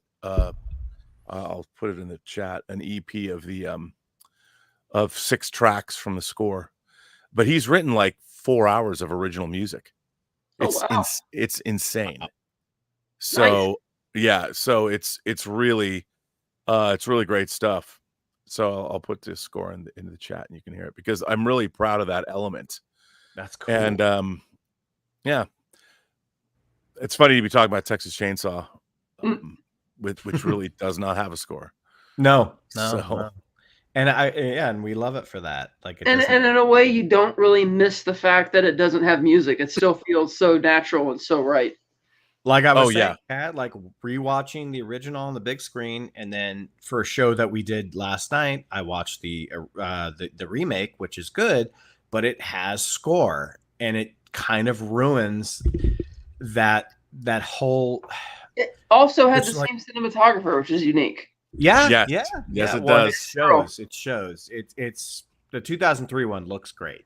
It looks great. It's not a Yeah. bad movie. It's not a bad movie at all. Yeah, I think it's probably one of the best looking of the 2000s horror remakes of Only Unnecessary Horror. Yeah. Well, you Looks mean very it looks good. better than House But of Wax with oh Paris? god, but yeah, it's funny that you're mentioning how the fact that Texas Chainsaw doesn't have any supernatural elements in it, because and that helps it be scarier, because Scotty and I have been reviewing all of the Universal classic horror films lately on the channel, and last night we reviewed The Invisible Man, and it's like, well, yeah, he's invisible, but he's still just a man. Yeah. And yet Right. he's the most deadliest of all of the Universal monsters, and terms of his kill count is so high, just how psychotic the guy is. He's very devious. Yeah, he's not a good person. Yeah. Yeah, and it's like, it's just a man, different type, but yeah, I'm like, man, that's really visceral, stands out. Are you guys excited for the Wolfman? And it's directed by what's his name? Lee Wanell. Yeah, Lee Wanell, who did the updated Invisible Man. Man, which I liked a lot. But I did too. I thought it was great. I like. That was a great movie. He did the movie before. Well, he was the co-creator of the Saw franchise, but he also did a movie called Upgrade. Upgrade. Oh, that movie's so good. Upgrade's that really good. Like the better version of like Venom, basically. Yes, Upgrade's really. I really enjoy that. Yeah. So as much as I hold the Wolfman near and dear to my heart, the original, this one looked very different. But he's directing it, so I'm kind of excited for that movie. Yeah, me too. I mean, there's and I can't wait to see Nosferatu. I knew you were gonna say that. I'm really looking forward to that. I mean, we get, and I have to say, Smile 2 looks fun. I'll go see that. I'll go see it. I mean, I thought part 1 was sort of like It Follows a ripoff, but it ended up making more money than It Follows. So whatever. But I like half of It Follows. I love the first half of it. A lot of people don't like the third act. A lot of people because they break their own. The problem is they don't have a real answer. No, they didn't know where to go with it. And that was the thing. You get to that boathouse fight, the fight in the boathouse, and then by the time you get to the swimming pool and they're like what are you electrocuting? Yeah. What is this? But I will say this, It Follows has my favorite jump scare after Exorcist 3. And there's a scene where one of the like this big, tall, creepy, one of the entity followers shows up in the back, comes through the door, just walks through the door, gets me every time. I think that movie has one of the most intense scenes I've ever seen in a film ever, and that's when she wakes up tied up to a wheelchair, and he's explaining what's going on, and while that's happening, this naked woman is like walking around. Oh my god! And then it goes to her POV. Oh, there's so much good shit in that movie, but I agree with you, Rob. Like the ending, they just didn't know where to go. No, I was so pissed because I loved the idea of it. I love the idea, and I love the walk, just the relentless walk. That was really cool. But then I'm like, you guys don't know what this is. Yeah. They didn't know, and I'm like, once you see it touch somebody, you're like, oh. No, when it grabs the hair and like it kicks the guy, you're like, oh no, because now it's like it's there. It's actually there. Right. Hungry for True Doctor Who asks, for all of the panel, leaving aside the remake of Nosferatu, how do you all feel about Klaus Kinski in horror roles, not Gao, such as Titan Find? Well, to me, oh God, what's it called? Akira, The Wrath of God is a horror movie. Yeah, that's coming out in 4K. Coming out in 4K. Wow. I can't wait to get Rob, that. have you ever seen My Best Fiend? Oh yeah. My Best Fiend is amazing. It's better than amazing. The movie. No, it's amazing. Yeah. I think the problem with Klaus Kinski is he breaks verisimilitude for me. Yeah. He basically talks to the camera. And it's just the way he looks and everything. I mean, I like Klaus Kinski, but he's rough. I was actually surprised when Johnny Depp said that he took Jack Sparrow from what was it, Keith Richards. I always thought he took it from Klaus Kinski from that movie because he's just always kind of looking around like he's spaced out. Right. That's funny.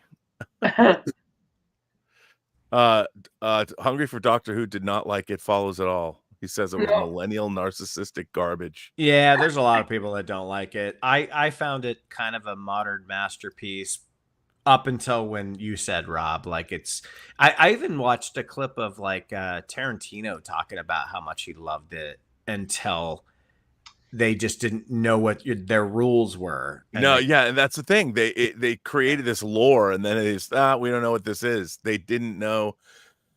I mean, it's the equivalent of what I always call an impossible story, or the impossible Shyamalan plot. does it all the time. Like or like like Lost or something, or like the TV show Manifest that I thought was glorious gobbledygook. I love Manifest. It's an impossible premise. They can't solve it. They don't know. And it ended. I even said when I saw the pilot, I said to Elizabeth, I said, I know how the show's going to end. The show is going to end. The show's going to end with whatever's going to happen is reset, and they get off the plane and nobody remembers what happened. Yeah, and that's exactly what they did. And I said that they could have saved 5 because they don't know. I hate impossible premise shows or movies when they have a great premise, but they haven't thought it through, and then they get stuck. At least that was better than the Lost explanation. Like that was just fucking garbage. That was just like, we're out of ideas. No one's left. Well, it's like a lot of movies do that when they introduce time travel to solve unsolvable problems. Sure. Yeah. Hungry for Doctor Who. I saw Creature in the theater. That was back in the days when everybody was that wasn't even a New Line or a New World picture. I don't think. Was it New World? Was Creature New World? When they were doing things like Galaxy of Terror and Forbidden World, which I love Galaxy of Terror actually.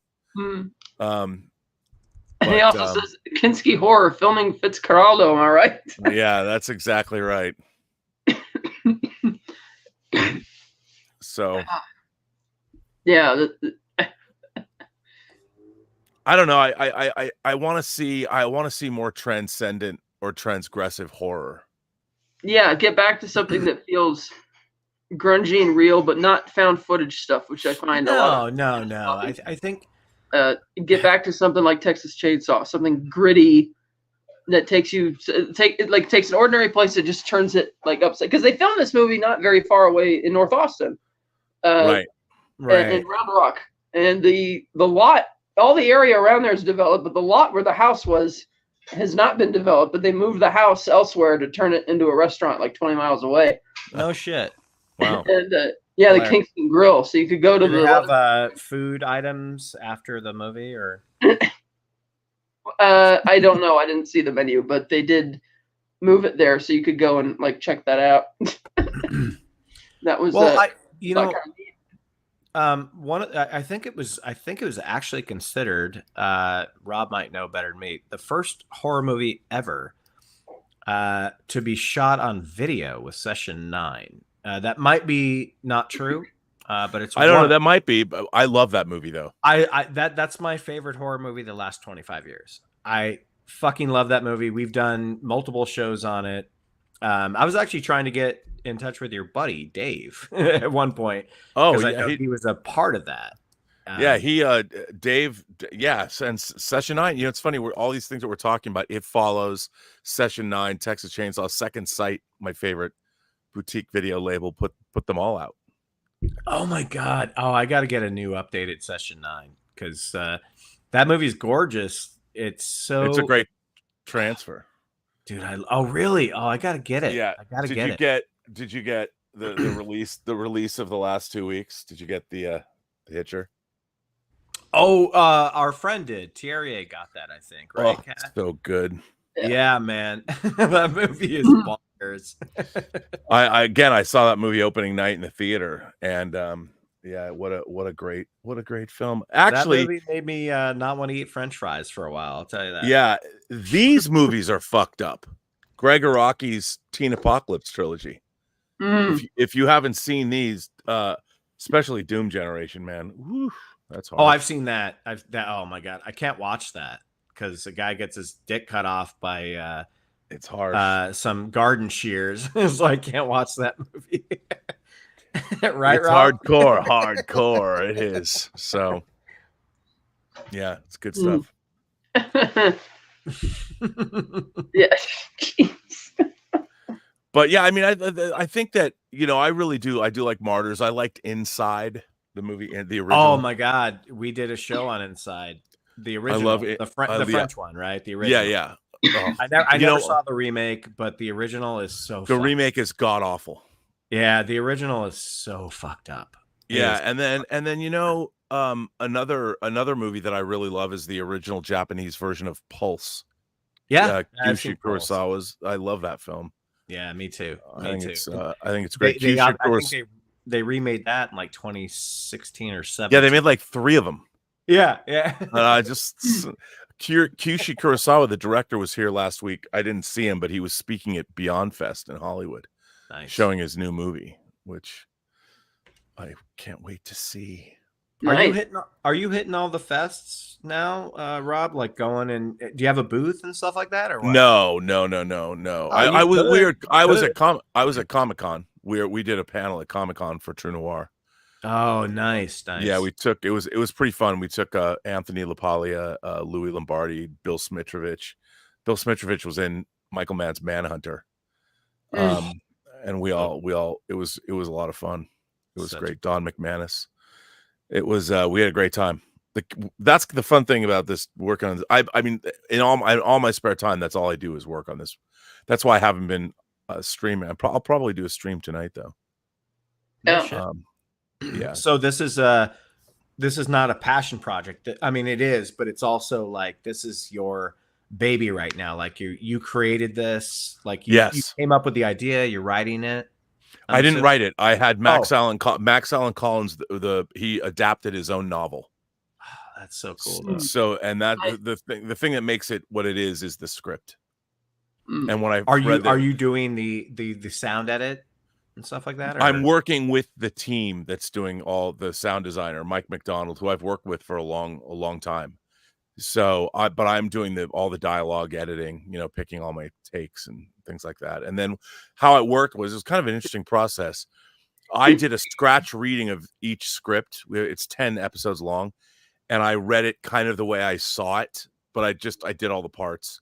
And I would say, okay, there's these sound effects here, and this should go here.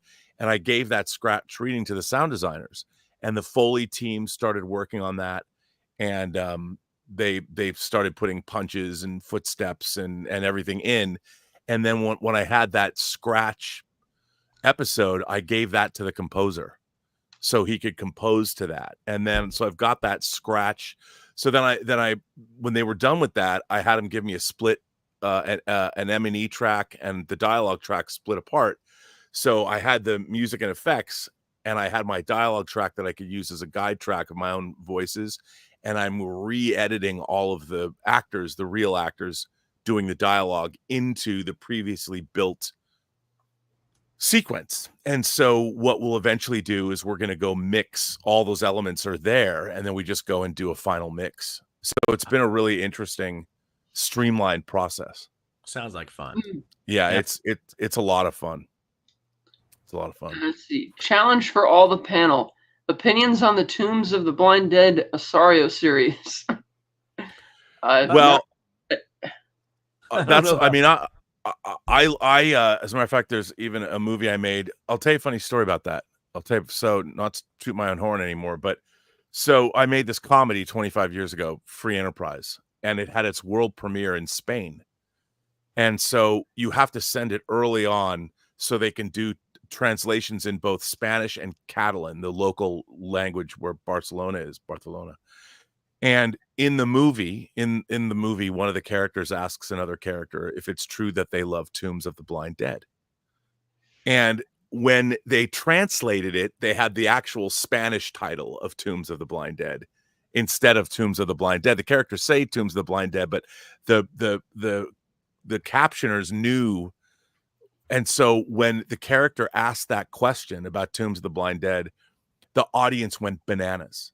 Because it was the original language, the original title of the film, and the fact that an American movie referenced an obscure Spanish horror film, the audience went.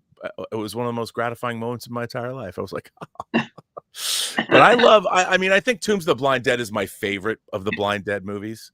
What I just bought Night of the Seagulls.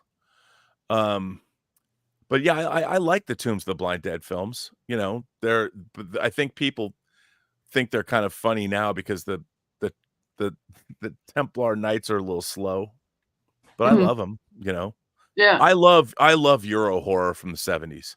Oh yeah, I love Euro softcore movies from the 70s and Euro horror giallo movies. Bring it on.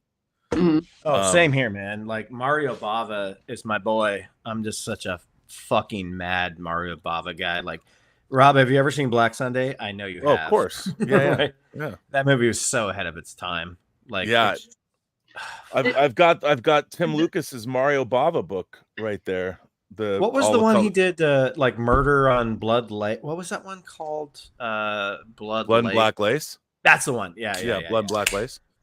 Yeah. No, I mean I love Look, one of my favorite 60s, Planet of the Vampires. Planet of the Vampires is gorgeous to look at. It's like you've got to see colored and Radiance put out a Blu-ray. They put out a Blu-ray this year. Radiance put out a beautiful Planet of the Vampires Blu-ray remastered, and then in Germany they put out a 4K of Planet of the Vampires. That's off the chain. Oh it's my god, because that movie just looks amazing. Like it's on, you can stream it right now actually, and it looks gorgeous. I remember Kat sending like your channel like a thing like, I'm watching Planet of the Vampires right now, and the colors in this movie just blow your mind. They're incredible. Bava was absolutely one of my favorites.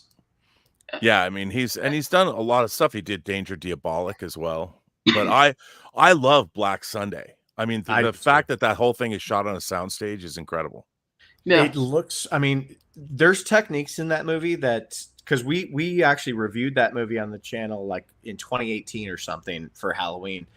There are shots and like lighting techniques in that movie that I had never seen before. Just there's a whole scene that's shot through like tree branches, and like there's a whole scene that plays out, and you're like, wow, like that is so.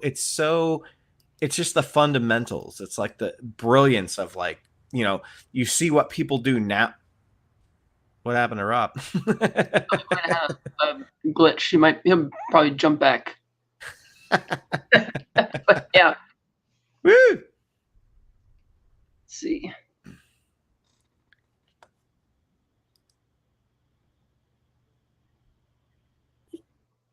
It's funny. I stopped talking the second that like something happened. I was like, "What the fuck is going on?"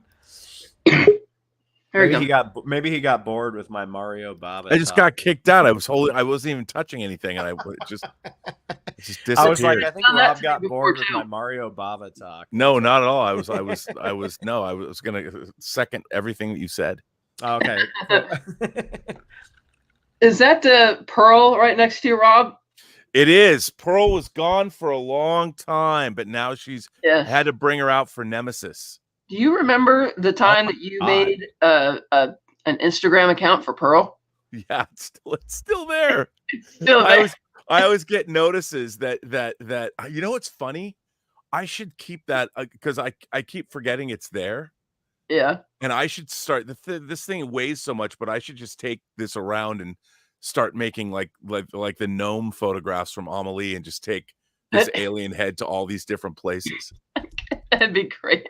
I forgot I did that. It's because I keep getting notices for it.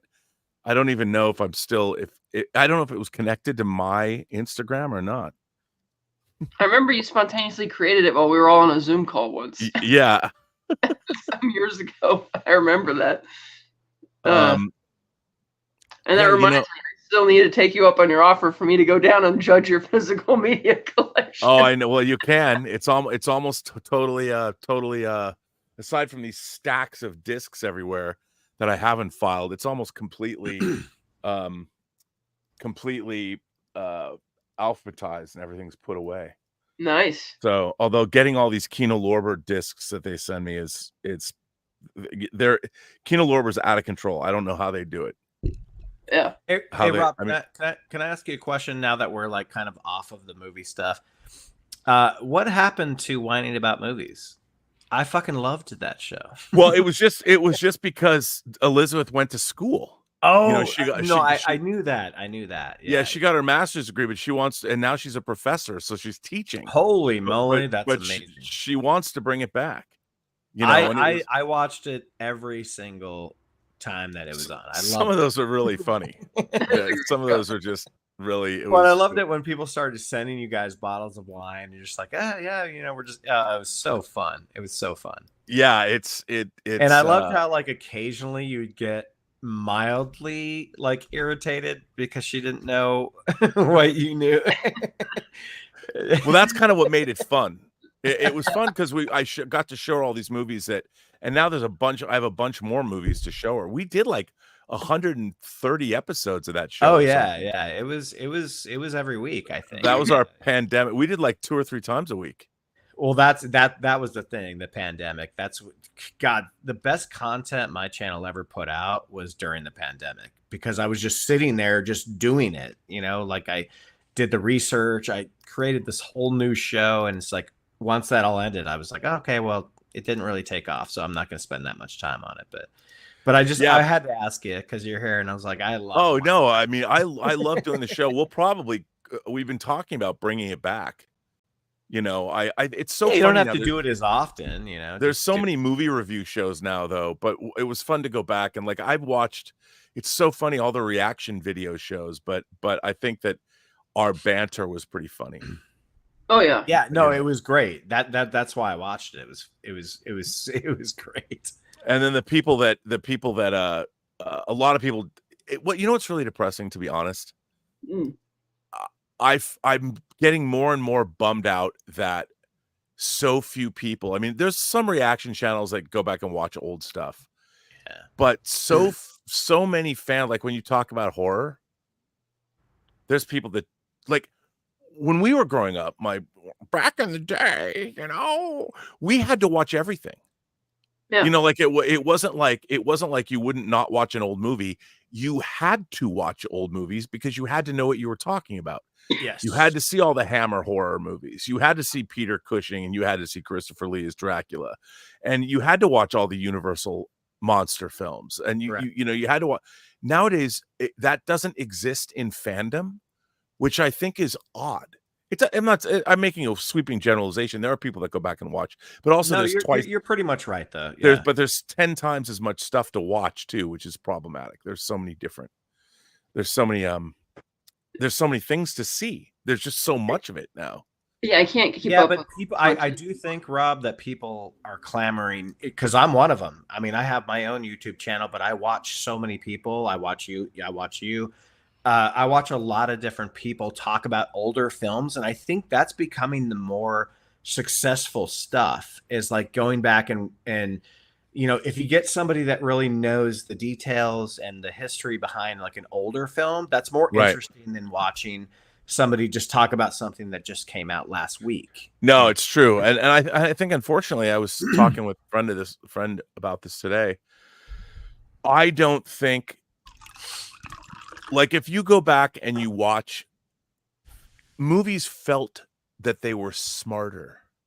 Like I was talking with somebody today about Alan Parker, the director Alan Parker, you know, who made like Mississippi Burning, and he made Fame, and he made Birdie, which is Birdie and Fame were two favorite movies of mine when I was in high school. No one's seen these movies.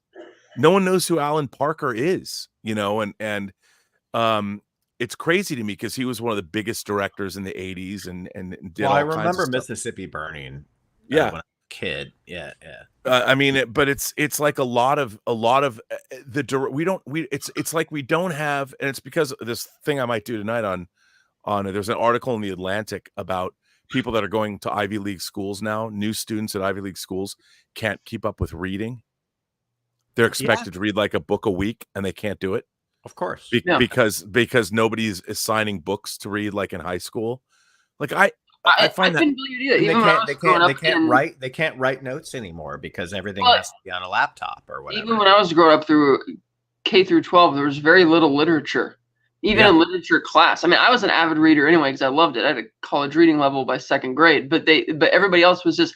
I was stunned how every other word out of people trying to read in class was and they couldn't really follow it, even when we were reading scripts for screenwriting class. And when they're reading the scripts out loud, every other word some of the students are saying is and the she and I'm like, oh God.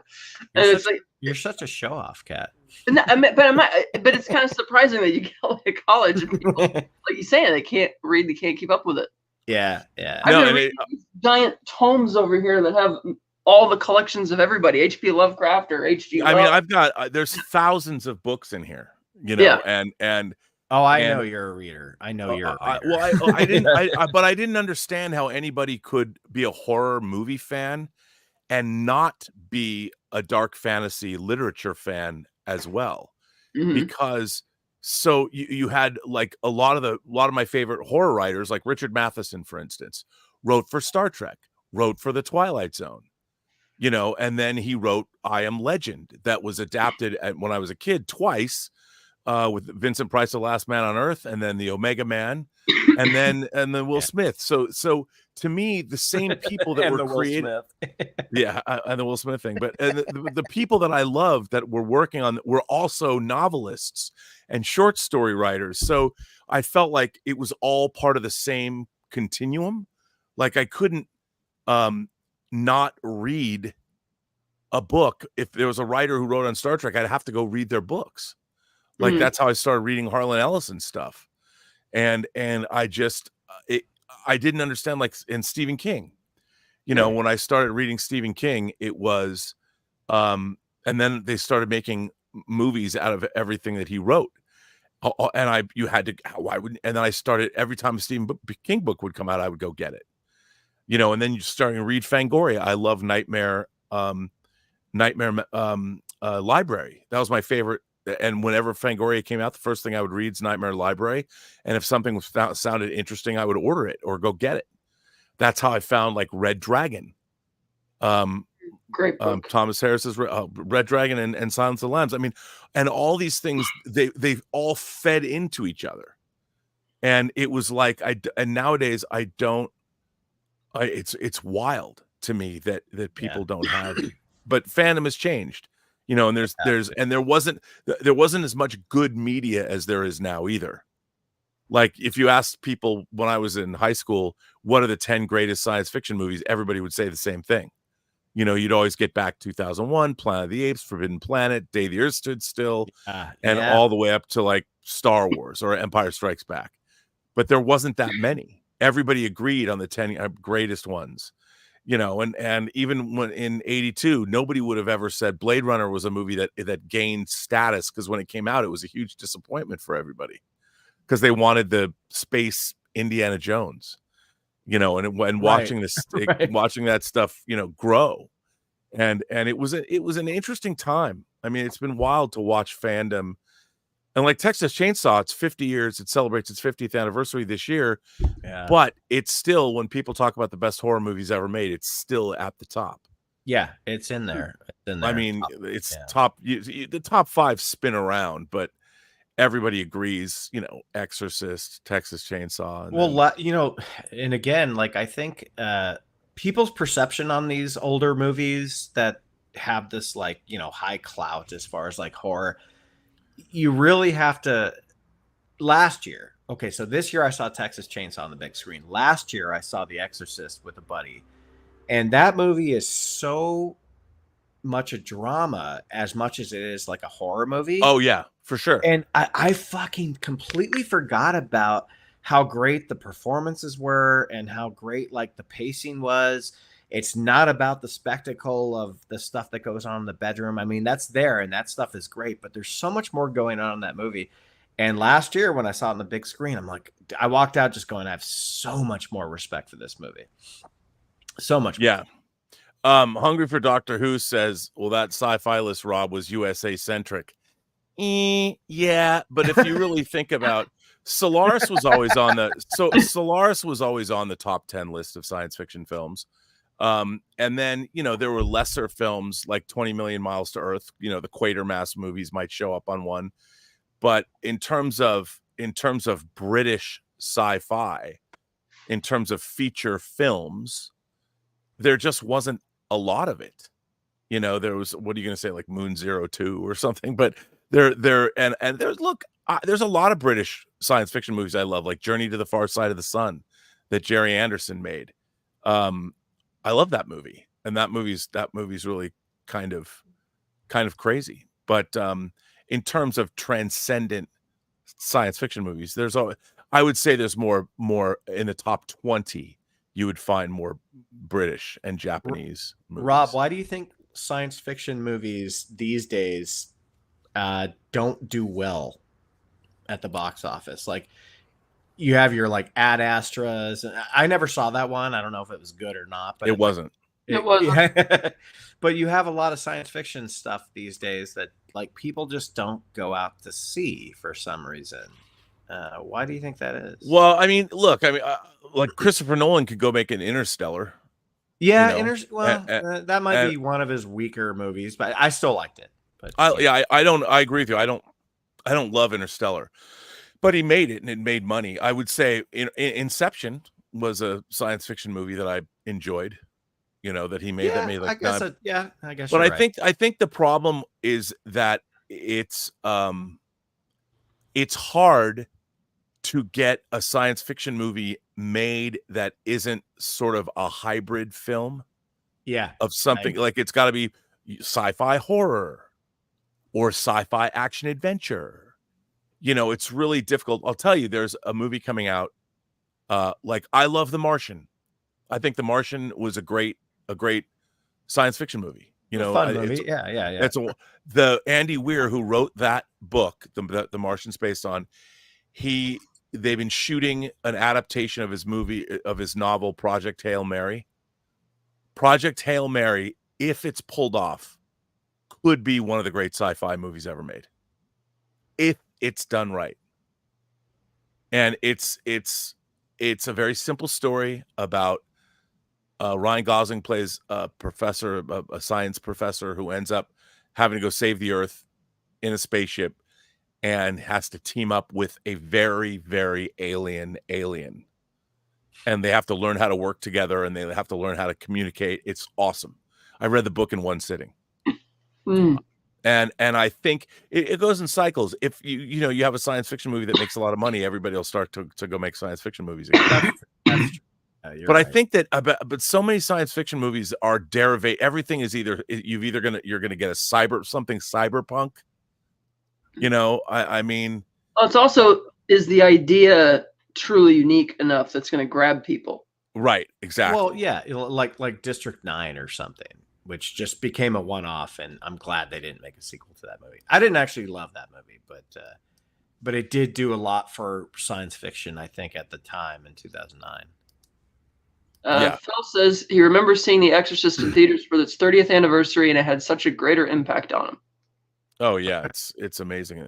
Well, because you also forget too, it's a really tragic story about a priest who loses his faith in God, and he's racked with guilt over not being there when his mother dies, and there's a murder investigation, like how did Burke Denning get killed, and all this. There's all this stuff going on, and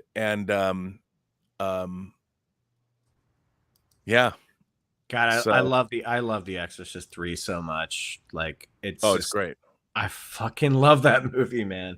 I watch that movie every year in October, probably 2 or 3 times. I know, Rob, one of the jump scares you were referring to earlier was the jump scare from that film, with the, you know, the Yeah, when I saw it in the theater, people applauded.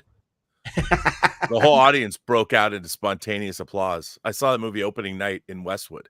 Wow. See, I didn't Yeah. see it years later, but yeah. And I've always been a huge George C. Scott guy. Like Me too. He's done great in that movie. Two of my favorite horror movies, the Changeling and that's a great film too. Yeah, he's fucking great in that movie too. That movie's amazing. It's amazing. Good house movie. Also, another movie that Second Sight put out. What a transfer! Oh, really? Yeah. So there's another. Okay. Yeah, the transfer of the Changeling in 4K. Yeah. See, I just have the old DVD of that movie. Oh, you got to get keep up with Rob on this stuff. Here's one. Has Rob seen Sputnik, which is also about losing faith but in a sci-fi horror? I have not. I am not familiar with Sputnik. I do not know this movie. I would assume, is that a Russian film? Does it have a different title? I might have seen it. He also mentions the film Unearthly Stranger from the early 60s, but sci-fi. Yeah, that's a very unless they might have put it out in the UK. That's a hard film to see. If memory, or it might not be now. Yeah. Now you can get everything. Yeah. And if you can't buy it, it's on. Somebody put it on YouTube. Yeah. Which is a good thing. Yeah. But can you get Batman Dead End on Blu-ray? Probably. I have I've got a DVD. I don't know if I'm sure Sandy would send you one if you just asked him. So you've seen that, so you know what film I'm talking about. Obviously. I have a special thanks on it. Oh no shit! I was going to edit. Yeah, when Sandy was first making that, I was going to edit that movie. I just didn't have time. Oh my god! Yeah, you know, we brought that movie up on the live stream last week, and it invoked a lot of conversation because people hadn't seen it before, and I was like, it's one of the first kind of YouTube phenomenons, you know, like oh yeah, yeah. And Sandy Kalura, he's a filmmaker. He's a visual special makeup effects guy, and did that. It stars Andrew Koenig, the late Walter Koenig's son. Boner. Yeah. Yeah. As the Joker. Yeah, he was fucking great. Yeah. Yeah. Oh my god, I didn't know you had Batman Dead End. Yeah. I have that. I have that. I've reached out a couple of times to the filmmakers and been like, hey. Yes, well, Sandy Kalura, who wrote and directed that, who actually made it, did the whole thing. He's on Facebook. Yeah. You know, I'm sure he'll send you a copy. No, I would just want to have him come on and like talk about it. Oh, he would totally talk about it. Have you seen one of my favorite science fiction movies in a long time is Anara? It's a Swedish film. I heard about that. Aniara. You know what? Just watch it. Don't read anything about it. Okay. Don't worry, because I had heard somebody. It was one of those movies. Somebody said you should watch this movie, and I didn't know anything about it. I just went and watched it, and like 15 minutes in, 10 minutes in, 15 minutes in, you'll go like, oh. How do you spell that, Rob? How do you spell that? It's Aniara. Okay, I got it. Yeah, and but don't read about it. Don't read anything about it. Just watch it. Yeah, and I love it. I love it. It's one of my favorite science fiction films that's come out in a long time. But I guess I'm surprised that with all the technology that exists now, they're not adapting more science fiction novels. I mean, we're getting they did Foundation, which was sort of interesting that they did that. But like, I would love to see, there's so many great science fiction. Well, they did Annihilation, which to me is one of my favorite science fiction movies of the last 20 years. I mean, again, that's kind of like, it's kind of sci-fi horror. Yeah. But one of my favorite, I was talking about this a couple weeks ago on one of my shows. There's a book that I would love to adapt called Blood Music by Greg Bear. And it is a combination body horror, apocalyptic science fiction film that also deals with it's just it's wild. The book is wild. And yeah, it's basically about sentient blood, if that makes any sense, and what happens when it's unleashed on the Sentient meaning like living, like thinking, like what if your blood were alive? Mm. Like what if it was a creature, and what if it decided that it could improve you? Oh my God, that's interesting. Yeah, Kind of yeah, reminds and- me of like Prince of Darkness, where Yeah, I mean, I love Prince of Darkness. I love it too. They made that movie for $3 million. I know. That They Live. Those are, and that's the thing. There's so many great concepts out there, especially in books to adapt. But I think the real problem with science fiction movies is, I think there's not a lot of people who want to try making them. Like we're getting the kind of movies that are getting made now, especially at the studios. The studios cannot make anything new because they're spending, everything has to be either based on previously existing IP. I mean, you'd think that you get them. I would think a book like Blood Music would be a no-brainer. But the problem is then you have to find somebody that they're going to actually get to make the movie. They have to find somebody to write it. Yeah. And then somebody that is going to direct it. And then these concepts are too far out, I think, for studios to want to make. 100%. I think that Hollywood right now is on fire. Like it doesn't know what it wants to do. Like all these studios don't know. Like it's a bunch of people with their like chickens with their heads cut off. Like there's so many great ideas out there that people can do, but yet everything seems to just be like scrambling around and like no one's doing the thing they should be doing. And us as fans, we're like, hey, do this. And no one's listening, but it's completely insane. Yeah.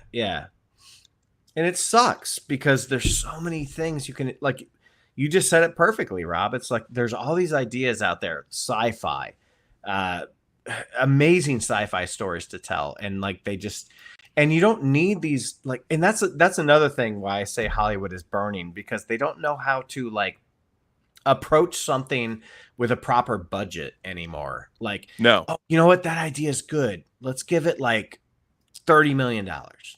Or something, but instead it's like, oh, 200 million. I don't know. You would know that better than me, but well, yeah, I mean, movies are way too expensive. Yeah, and they're making movies for the worldwide marketplace. So there's not. I think what's going to have to start happening is, look, I've got friends of mine that believe that we're going to embrace AI and all of that. AI is going to be a tool. I think what's going to happen is, I don't think cinema as we know it is going to be around in 5 or 10 years. Yeah, it's a bummer. I think that what's going to happen is AI is going to get so good that people are going to go, okay, I want a movie about this. And AI will generate an entire feature film with music, with special effects, with whatever it is you want, with characters. It'll generate a script. It'll generate the visuals. It'll generate whatever you want in your movie, and movies are going to be made to order. Yeah. And I think that's going to be, and once people have the ability to do that, it's going to be such a novelty that I think that's what's going to happen. And to sit down and watch, like I was just listening to a story on NPR the other day where a group of like 15,000 authors have banded together and they formed this thing. I forget exactly what it's called, but they're going to start putting a stamp on their books that say human made or human written. You know what? That makes sense. It makes sense. Yeah. I mean, it's unfortunate, but it makes sense though. But yeah. And I think it's a bummer because, the fact is, audiences, movies were the great art form of the 20th century, and we'll still like them, but they certainly don't have their place in our culture anymore. All of streaming and the internet has democratized every movie. Every movie that can be reduced to a thumbnail becomes the same. There isn't like a tier level of what, like Sharknado can exist right next to Solaris, right next to Soldier of Orange, right next to take your pick. So there is no strata of good movies or great movies or B movies or Z movies. They're all the same. It's like even today I was on Pinterest and all my recommendations were just flooded with this AI crap, and it all looked like shit because it's AI. Yeah. And it's like, I'm like, what is this? And it's like, I hate it. Yeah, I hate it too. I mean, it's, and that's the thing. And that is going to, people aren't going to watch. You know, they're going to get AI generated stuff is really annoying. Like all those, I mean, I get a kick out of those videos, you know, 1950s CinemaScope versions of Star Wars. Me too. And you look at them and you're like, those are, the thing is, if those were made, they would be classical. I mean, the looks of all that stuff is all very cool, but I know where it comes from. You know, Right. like, you know, which artists and which movies and where, and but we're going to be flooded with that because instead of just getting a 5-minute trailer or something, we're going to get that entire movie. Yeah. And what would Star Wars look like if it was made in the 1950s? And we're going to get the entire movie generated by AI. And once you can do that, might be better than the sequel trilogy, but we'll see. Well, I mean, it's going to be interesting to see how that is received by the world, and where's the world going to go? Yeah, because you know, I think that there's a fun when you have protesters throwing soup. It's so funny throwing soup on paintings, even though the paintings are protected by plexiglass. The very idea that you would you would destroy a 500-year-old painting, that in order to protest whatever narcissistic idea, it's all about you now. Everything is about feelings and you and your identity and how good are you and how we have to. The whole culture is turning into this weird. Everybody's looking inward as opposed to looking outward. Totally. And to look outward, to look at art and to look at literature and to look at movies and to really enjoy them. I mean, it's what's interesting is I didn't only watch movies. I mean, yeah, I loved all movies. I would watch just about anything, but it was all about a sense of discovery. I wanted to see things I hadn't seen before, or experience things I hadn't seen, or feel things I hadn't felt, and contemplate what I've never contemplated before. And now it seems like everybody just will. If it's not about me, I'm not going to watch it. If there isn't a part of my identity wrapped up in whatever it is I'm going to go experience, why bother? I've never once thought that in my life as a film. I never have either. I never watched a movie to see myself.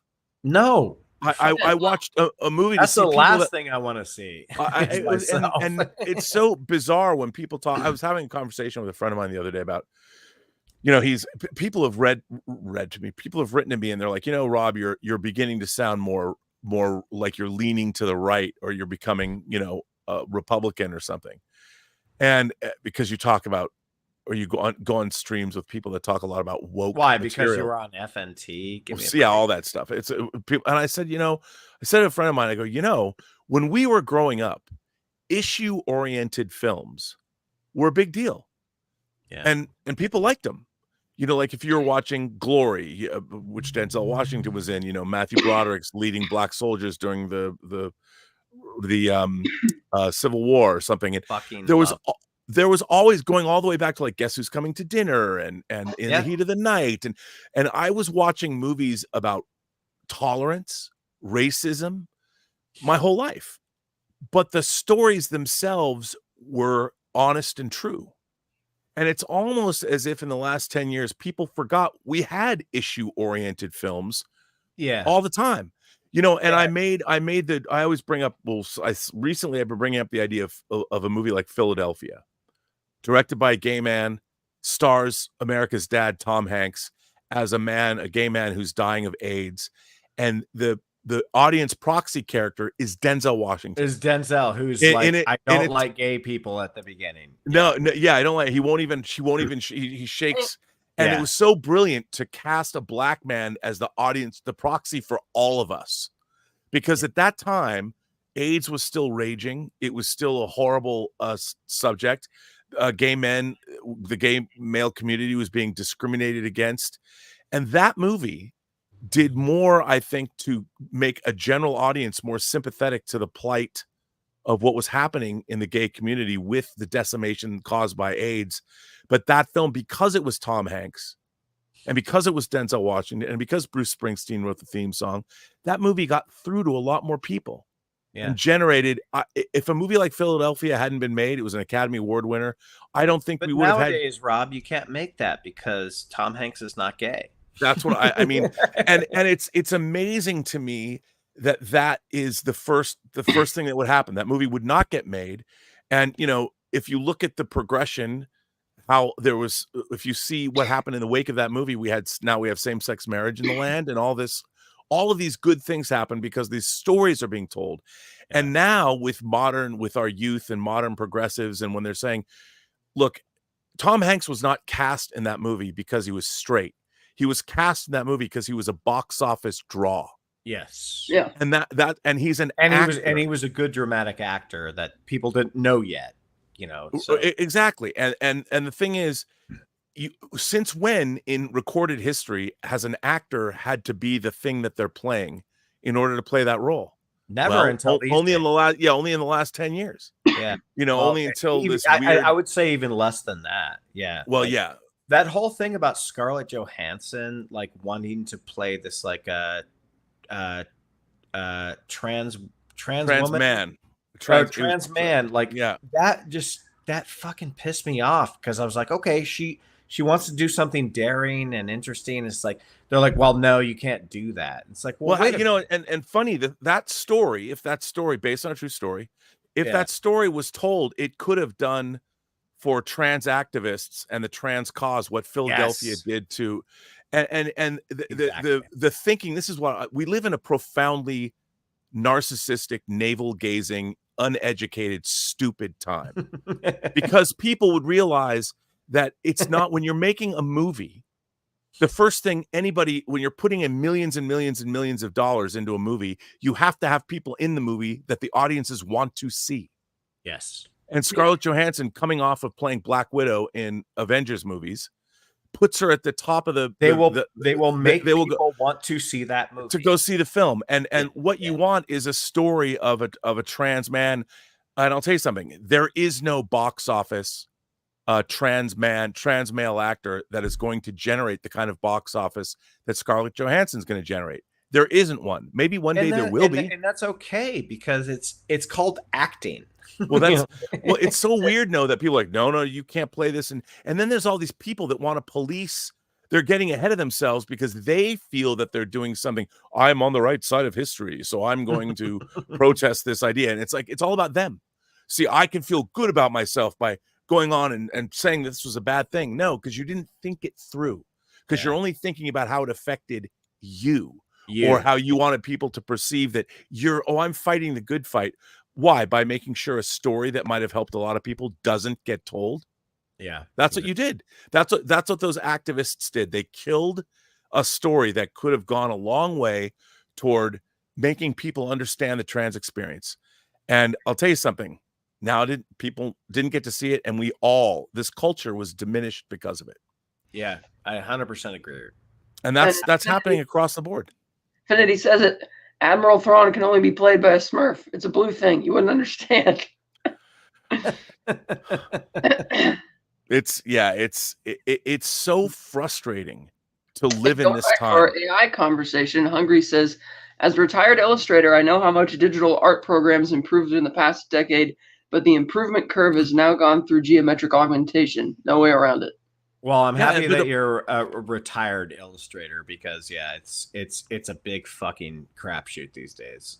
I'm part of that culture. Like I'm not an illustrator by title. I'm more of a photographer, but I do illustrations and stuff like that on the side. And yeah, it fucking sucks. But the problem with that is that everyone is going to use AI to create illustrations. That's what I'm saying. But they're not going to understand color theory. They're not going to understand brush strokes. They're not going to understand any areas of art or what they're looking at.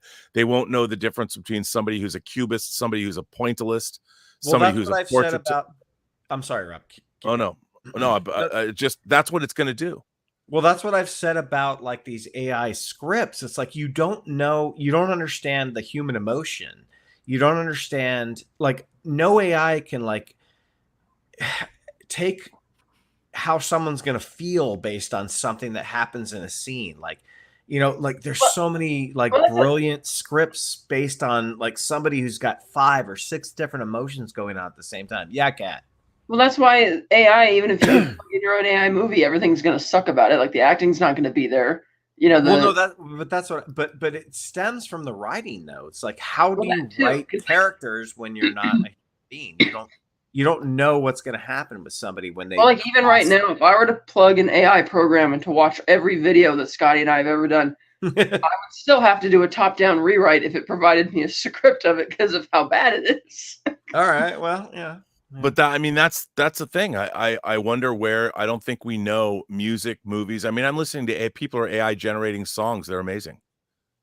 Yeah, I'm amazed. I'll agree with that. Yeah, I'm amazed at some of the stuff. Like guys are like, write me a country music song about the 2 most ridiculous things you can think of, and then it kicks out this amazing song, and people can play to it, and all of a sudden.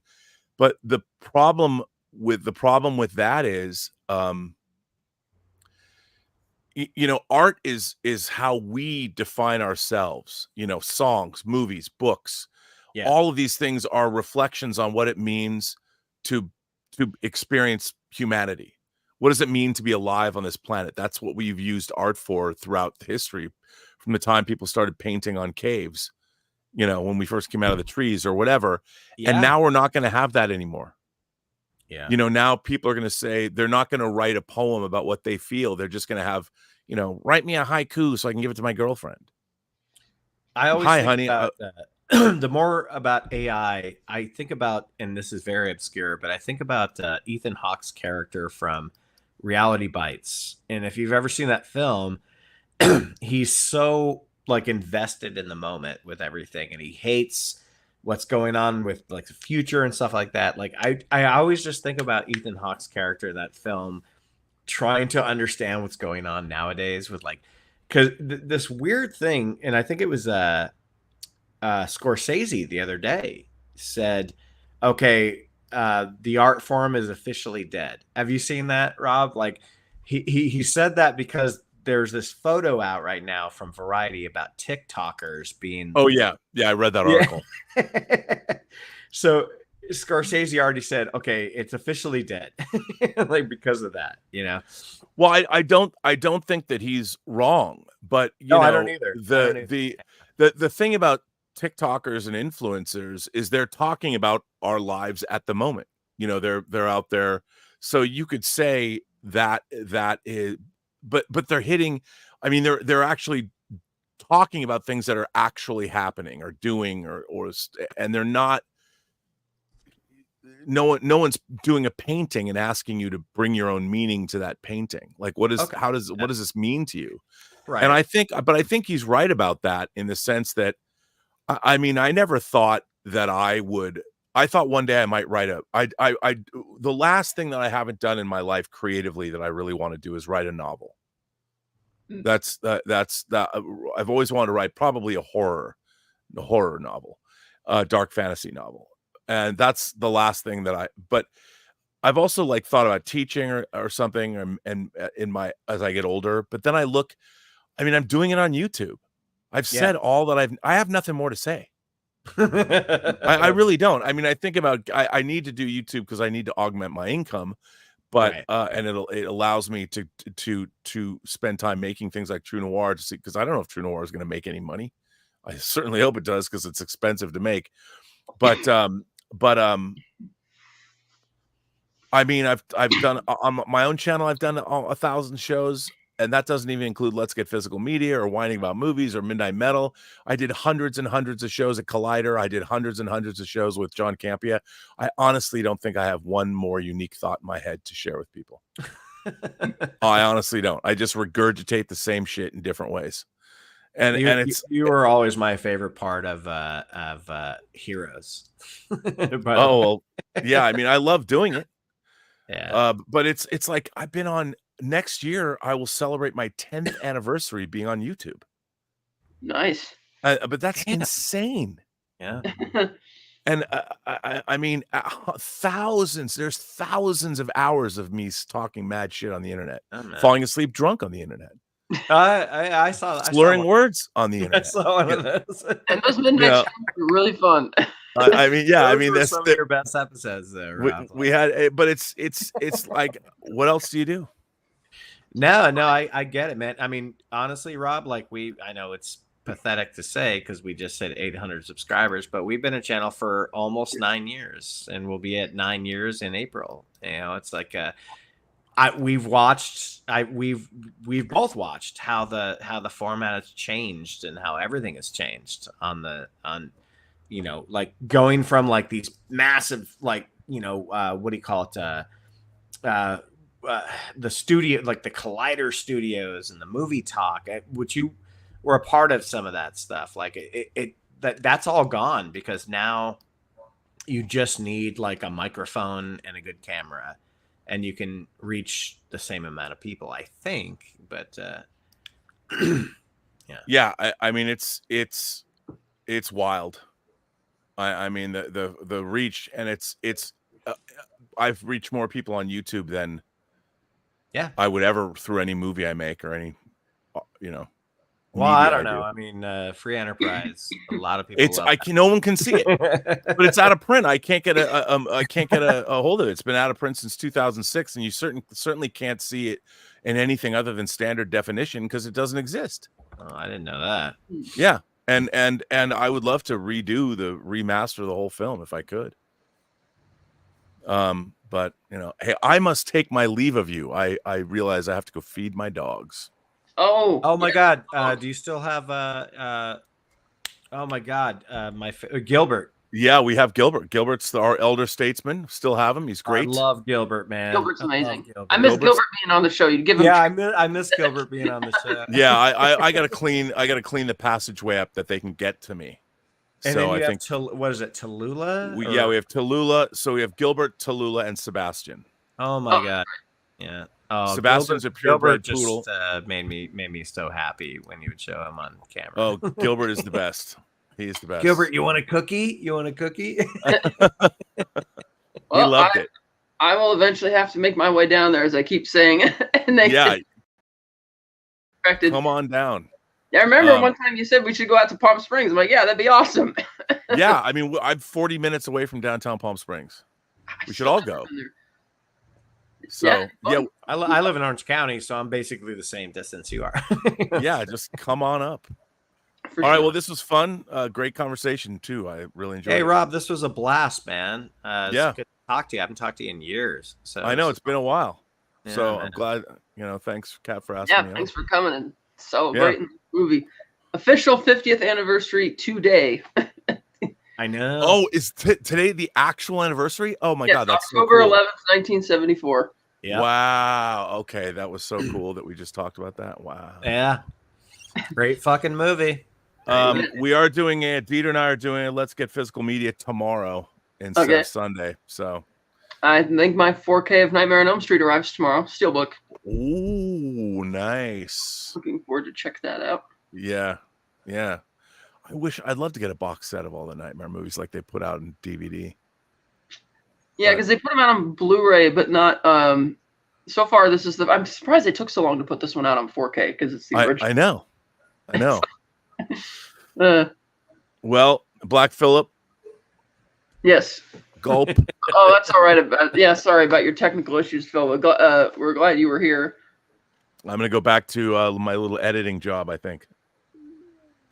All right. Rob, you're the man. I will see you all. I will see you later. Have a good one, brother.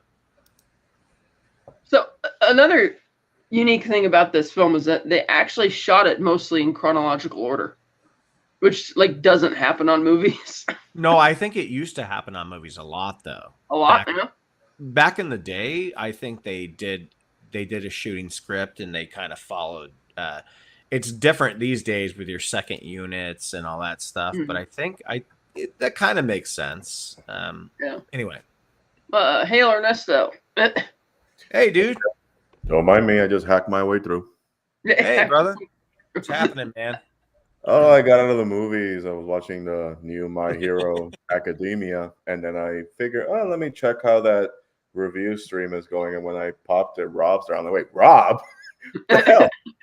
That was really cool that you had him on, Kat. I texted this morning and I thought, I wonder if Rob would be interested in this. And he's like, oh, that sounds fun.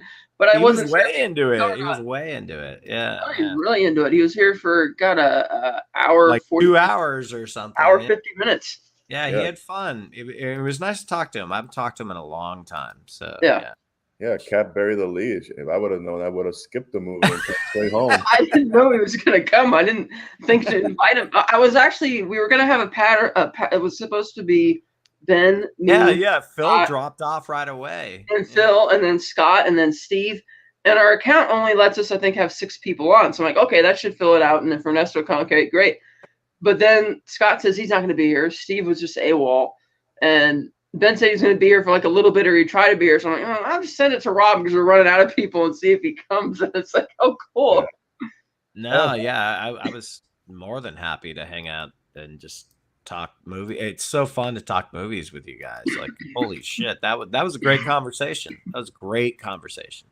Oh yeah, I caught the tail end of it when excuse me, talking about Philadelphia Republican, and that's what you caught out of that. Those are the keywords I caught. Yes, I love chronological orders. It's Hungry for Doctor Who.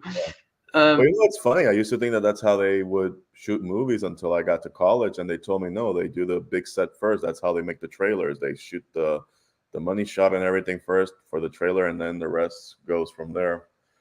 But yeah, hopefully the next time I'm on a stream with Rob, I can finally ask him for his mailing address. I can send him those treats from Puerto Rico that I've been building up for so long. Oh, if you send him a text, he might, like through Messenger, he might respond. I think I sent him a message once, but again, who knows how many messages he gets at a time. I might be just lost in the shuffle. So I just figure, you know what? Next time I see him on stream, I'll just ask him directly. Obviously, I'm not going to ask him to say it online, but just send me a direct message, and then. But there's always a next time. So, what are your memories of the original Texas Chainsaw, Ernesto? Very little, not because I don't remember it, because anytime that I watched it, it was in passing, and I haven't exactly had a chance to watch it proper, like start to finish. But you know, when you're growing up and you're going through the VHS days to the DVR days to right up until when Blu-ray was starting to come out, and you would just pass by it, like it's either playing on the TV and you're changing the channels, it's right there.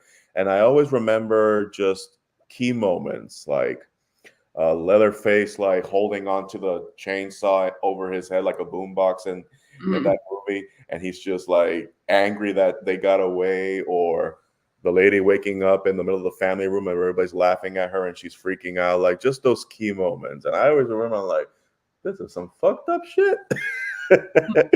And then I saw the remakes and the sequels that followed, and even if I've never seen the original from start to finish up until those movies came out, I always walked away thinking it's like, it came around that era of horror movies where they really weren't that good, but they were just banking off the name. You know what I mean? Like how many, like you remember the last Jason Voorhees movies that Michael Bay produced? You remember when they started doing the Rob Zombie Halloween movies, or when they were trying to redo the Nightmare on Elm Street with what's the guy's name? Jackie Earle Haley. Jackie Earle Haley, who I think the only movie he's ever done that I really like is Watchmen. Yeah. Everything else has just been very beneath his talents. Mm-hmm. But yeah, that's pretty much my contribution to this movie, just that I have to rectify the fact that I haven't seen it from start to finish, but I just recognize the iconography of it. If that makes sense. Hungry for True Doctor Who asks, in honor of Hallowtober, does Cinema Gulp appreciate the French, Italian, Spanish, and Argentinian films? I think he may have stepped away for a bit, so he'll answer that when he gets back. Wait. What was the question? What was the question? The question was, in honor of Hallowtober, does Cinema Gulp appreciate the French, Italian, Spanish, Argentinian films? Well, I'm guessing he's talking about like Giallo films, right? I assume that's what he's I as a non-USA British horror film. Not non-American or British, so other foreign horror films. Yeah, well, I love Giallo films. I love fucking what's his name's films? Argento films. Oh yeah. I love the color palette. I don't find them very scary, but I find them grotesque in a beautiful way. So I don't know if that was the question or that was the answer before, but I do love Giallo films. Like they're gross in such a wonderful way. So yeah. Ash says liked the Rob Zombie Halloween movies, didn't really care for Nightmare or Friday. I liked that attempt at redoing Friday the 13th in 2009. I thought that was all right, considering that a lot of the Friday the 13th movies aren't really that good. I saw the Nightmare remake just the other night for the first time, and it was horrible. Yeah, I think my favorite Friday the 13th movie isn't even a Friday the 13th movie. It's Freddy versus Jason. Yeah. I remember opening. This was back when you still had those midnight screenings. I remember going to a midnight screening, and I couldn't go by myself. I had to take an adult with me, so my mom went with me. And it's awkward when you take your parent with you to see an R-rated movie, not because it's R-rated, because any chance of nudity, it's an awkward sit because, okay, can we just get through the nudity part? But that movie was fun because of how stupid, ridiculous it was. And then when you finally have the showdown between Freddy and Jason in the burning cabin, and you have the metal music in the background, I'm like, all right, I'm in. Let's go. Ash says, same. That's my favorite one, too. And I've seen Freddy versus Jason 1,000 times. Honorable mention for me is Jason X, where he's in the future and he's in a space station. That one, at least, it was ambitious in, hey, they're doing something new. Yeah. Oh, Hungry for True Doctor Who says, no, never Gallo, only horror. Says he likes Gallo, but they are not Euro horror films. The genres are incorrectly conflated.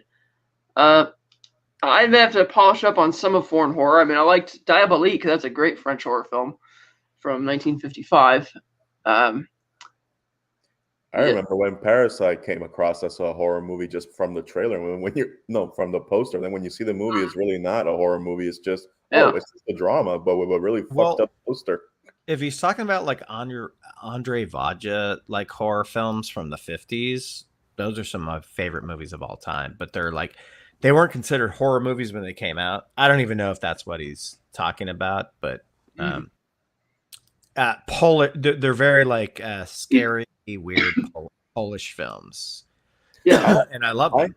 I have a funny story about foreign horror movies, specifically Japanese horror. Sounds funny already. So before Netflix became the streaming giant, this was around the time when Netflix was still sending out their DVDs. And the Ring movies were coming out. And at the time, I didn't know that they were remakes of Ringu, the original series. So my dad knows that I saw the first Ring movie when it came out. And for whatever reason, he rented out Ringu, thinking that it was a continuation. And I thought it was a continuation. And when I'm watching it, I'm like, wait a minute, this is like beat for beat the same as the movie I saw, the remake. And I thought it was like, oh, so Japan made this one. Oh no, it's the other way around. And it's one of those situations where it's like, the remake is better than the original because at least the remake has that benefit of it having that flashy Hollywood polish to it. Whereas Ringu is very straightforward, bare bones, and they're just relying on the tools in their box that makes Japanese horror movies what Japanese horror movies are. They don't rely too much on effects heavy to make something scary. They just rely on cinematography and how screwed up can you make your face look on camera, basically. Mm. Just a little aside about my exposure to horror movies from across the sea. Mm.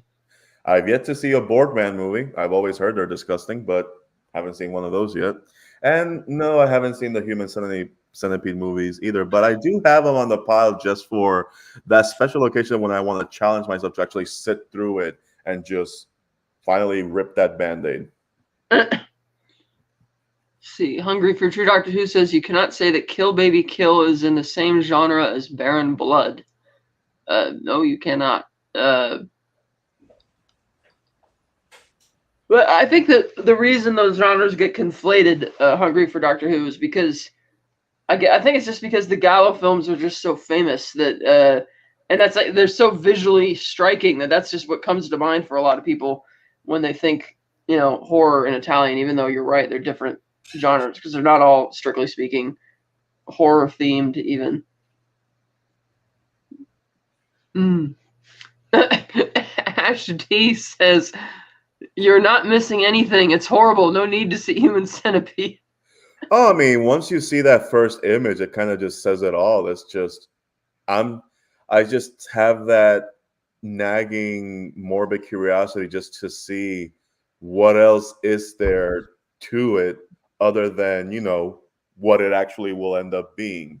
By the way, Ash D is my friend. Hey, Ash D, good to see you. She's a Cinema subscriber, so sorry to cut you off there, Ernesto, but it's good to see you, Ash D. Oh, no, you caught me when I was finished, but you're fine. Perfect timing. A suspense psychological thriller, to my mind and my pals alone, is not the same as a horror film. A guy who goes off his nut and slaughters people is not a horror film to my mind, he says. Well, no, it's not just you and your pals alone. A lot of people don't classify suspense psychological thrillers as horror films. A lot of people don't put those in the same category. Yeah. I've seen a lot of movies that come out in the past 5 years that I think the problem is it's kind of like when the movie It Comes at Night came out. That thing was heavily promoted as a horror movie. And I mean, it's got some horrific stuff in it, but I wouldn't call it a horror movie. I would just call it a thriller because you're trying to figure out what the hell is this thing that comes at night. And because it never delivered, it started following this trend of movies that is promoted as one thing and it doesn't really do anything. It's like, do something, and it's not doing it. Hungry says, "Cat, dig you and agree, but I'm horribly specific re-genre." Pal, no need to apologize, Hungry. We're all having a great time. Is Hungry for the True Doctor Who the same Doctor Who greater than Taylor Swift person or different? I don't know. The greater the Dr. Swift person is Matt G. I don't know if that's who it is. Ash D says, "Hey, Cinema Gulp, I subscribe to you all." Oh, thank you, Ash D. Says, "You are the reason I started watching Ventas." Well, I hope you're not subscribed to me. There is nothing on that channel. Your old videos, they're just from 7 years ago. Yeah, they're there. They're like, that's 3 years worth of content. Whether you like it or not, it's there. Cinematic Universe Ultimate is the name of that channel for anybody wondering. Yep. So it's like this movie, Texas Chainsaw is just so visceral and is trying to make you feel so uncomfortable and dirty while you're watching it, and you could practically feel how hot and uncomfortable and sticky the whole thing is as you're watching the movie, which makes it really effective.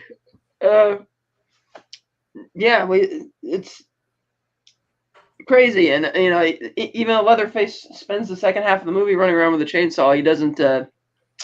He only kills one person with a chainsaw, which I always thought was funny, given the title. But did anybody here see that sequel that came out last year? What, the one on Netflix? I think it was, that one on Netflix. That was February 2022, and no, I did not see it. 2022, yeah. No, I didn't see it either. I know I was watching Double Toaster review it, and they cut to the scene that takes place on a bus where Leatherface walks in there, and he's about to kill influencers, for lack of a better term, and they all pull out their cameras and they start recording him live and say, "Do something or you're gonna get canceled." And I'm like, really? This is what this has come to? And then quite possibly the best scene of the movie is he just like turns his head to the side like, really? None of you are gonna run? That you're just gonna stand there? Okay. So he turns on the chainsaw, he starts mowing them down and killing them one by one. I'm like, all right, I'll give it to you. This movie might not be great, but that scene just makes it worth it. Oh God, yeah, I've heard that movie is very bizarre. It was in trying terms to of the be message. like Halloween reboot with Jamie Lee Curtis that came out in 2018, and then Netflix thought, okay, well, let's just do that. Let's just bring back this old character. I mean, this old actress from this one movie, and bring her back. And boy, did they do the complete opposite of what made that Halloween reboot work. But then, of course, that trilogy went downhill as well. So, who am I to say? Mm. Hungry says it made me feel hot, sticky, and awful. Yes, Cat, but I never liked it. Oh, I totally get it. A lot of people really don't like this movie, and some of it is because a lot of people, especially by today's standards, I don't think I would, if showing this to a younger audience, would have the same intended effect, because they're gonna watch it and probably think it's really stale, and maybe not appreciate some of the visceralness of it. But then you have the great humor, like Edwin O'Neill as the hitchhiker is just fantastic. He's just so funny. Yeah. And maybe it's not the reaction they're going for, but during that whole dinner scene, I'm kind of laughing a lot because of just how absurd the thing has gotten by that point in the story. If I may, I think you can still show it to a younger audience. You just have to catch them at the right time. And it also will depend on what they've been exposed to, because, depending on how the execution goes, if they don't have much exposure to the genre, it might affect them some sort. And then once they see that movie, anything that comes out of it is going to have to work overtime to kind of get their attention. Yeah, that's true. Hey, Kat, I had a blast. I got to go. All right. Late for me, but you guys are fantastic. This was so much fun, Kat. Oh, Thank you. Thanks for staying, Ben. This has been fantastic. No, thank you for the invite, man. That was great. Great conversation. Texas Chainsaw is amazing. And yeah, man, Fantasmagorium show. Love you guys. All right, see you, Ben. Later. Oh, it's us again. It is. And for those of you wondering, the picture that I chose today is me when I was 12 in a Photoshop Last Crusade image. Yes, that's nice. Hungry says, artistically, I admire the film, but narratively, I can't watch it anymore. Oh, yeah, I get it. Because even when I watched it, no joke, when I watched it the first time, like I mentioned, I just didn't really get it. It's like, okay, it wasn't really scary. It was kind of funny, but I'm not sure if it was supposed to be funny. And then when I watched the making of documentary and heard, oh, it was supposed to be funny, and just gaining an appreciation for how they made that film, just how nitty gritty it was, and went back and watched it afterwards. I'm like, okay, I kind of dig this now. Yeah, but that's just crazy. And I'm glad I did check the date, because today is the official 50th anniversary, which is pretty cool. Yeah. I haven't seen any other major channels doing a video on it today, so I thought that would be nice to get that done. One takeaway I've had about movies like this, especially the Texas Chainsaw Massacre, is I would be more afraid of going into a town like the ones that are portrayed in these movies than running into Leatherface. Because running into Leatherface, I mean, depending on how or where I'm at, I think I can take him myself if I could. I mean, he's lugging around that giant machine. I'm pretty sure I can, move swiftly enough to evade a chainsaw attack. Maybe. No, seriously, like, it's a chainsaw attack. It's about pretty much just keeping your distance. This guy's not long range. You can avoid him pretty much. That's true, but Gunner picked that thing up and wielded it like it was a butter knife. Yeah, he didn't have much of a hard time holding that thing up. But yeah, but again, he has to get close enough. So it's a matter of how quickly you can do it. But my point is that I would rather face Leatherface than go to any of these towns, because a lot of those people's like, I'll give this credit to these movies. They know how to make a fucked up town look fucked up. Oh yeah. Hungry says, haha, that's perfect, Cat. Okay, now I might need to reconsider the film, right? I mean, God, when you use actual human skeletons and corpses of people's house pets recently deceased in this movie, it's like, yeah, there's nothing sacred here. Well, back then it was in a time where it's like, well, what are the rules right now? Okay, then I'll Yeah, it do was that. cheaper for them to import skeletons from India than it was to just buy a fake plastic skeleton to put in the movie, which is the one that you see decked out in the cemetery at the beginning with all the gooey dressings on it. But Yeah. and then the fact that the veterinarian just gave him all these recently dead house pets that the art director just cut up and to decorate that room with all the bones. And I'm like, oh, geez. Yeah. I guess people didn't really much care about burying their animals back then, or they just, oh, it's dead. Here Or you go. they just, or they're like Native Americans. They don't give a shit. Yeah, they bury it. It's like, yeah, whatever. But it's it's very. Yeah.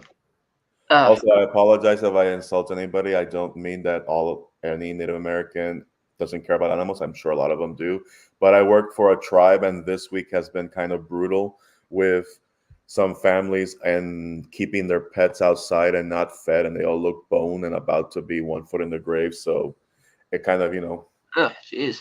It's very annoying sometimes because lately I've been calling animal control a lot lately because I'm kind of tired of seeing these families just not treat their animals right.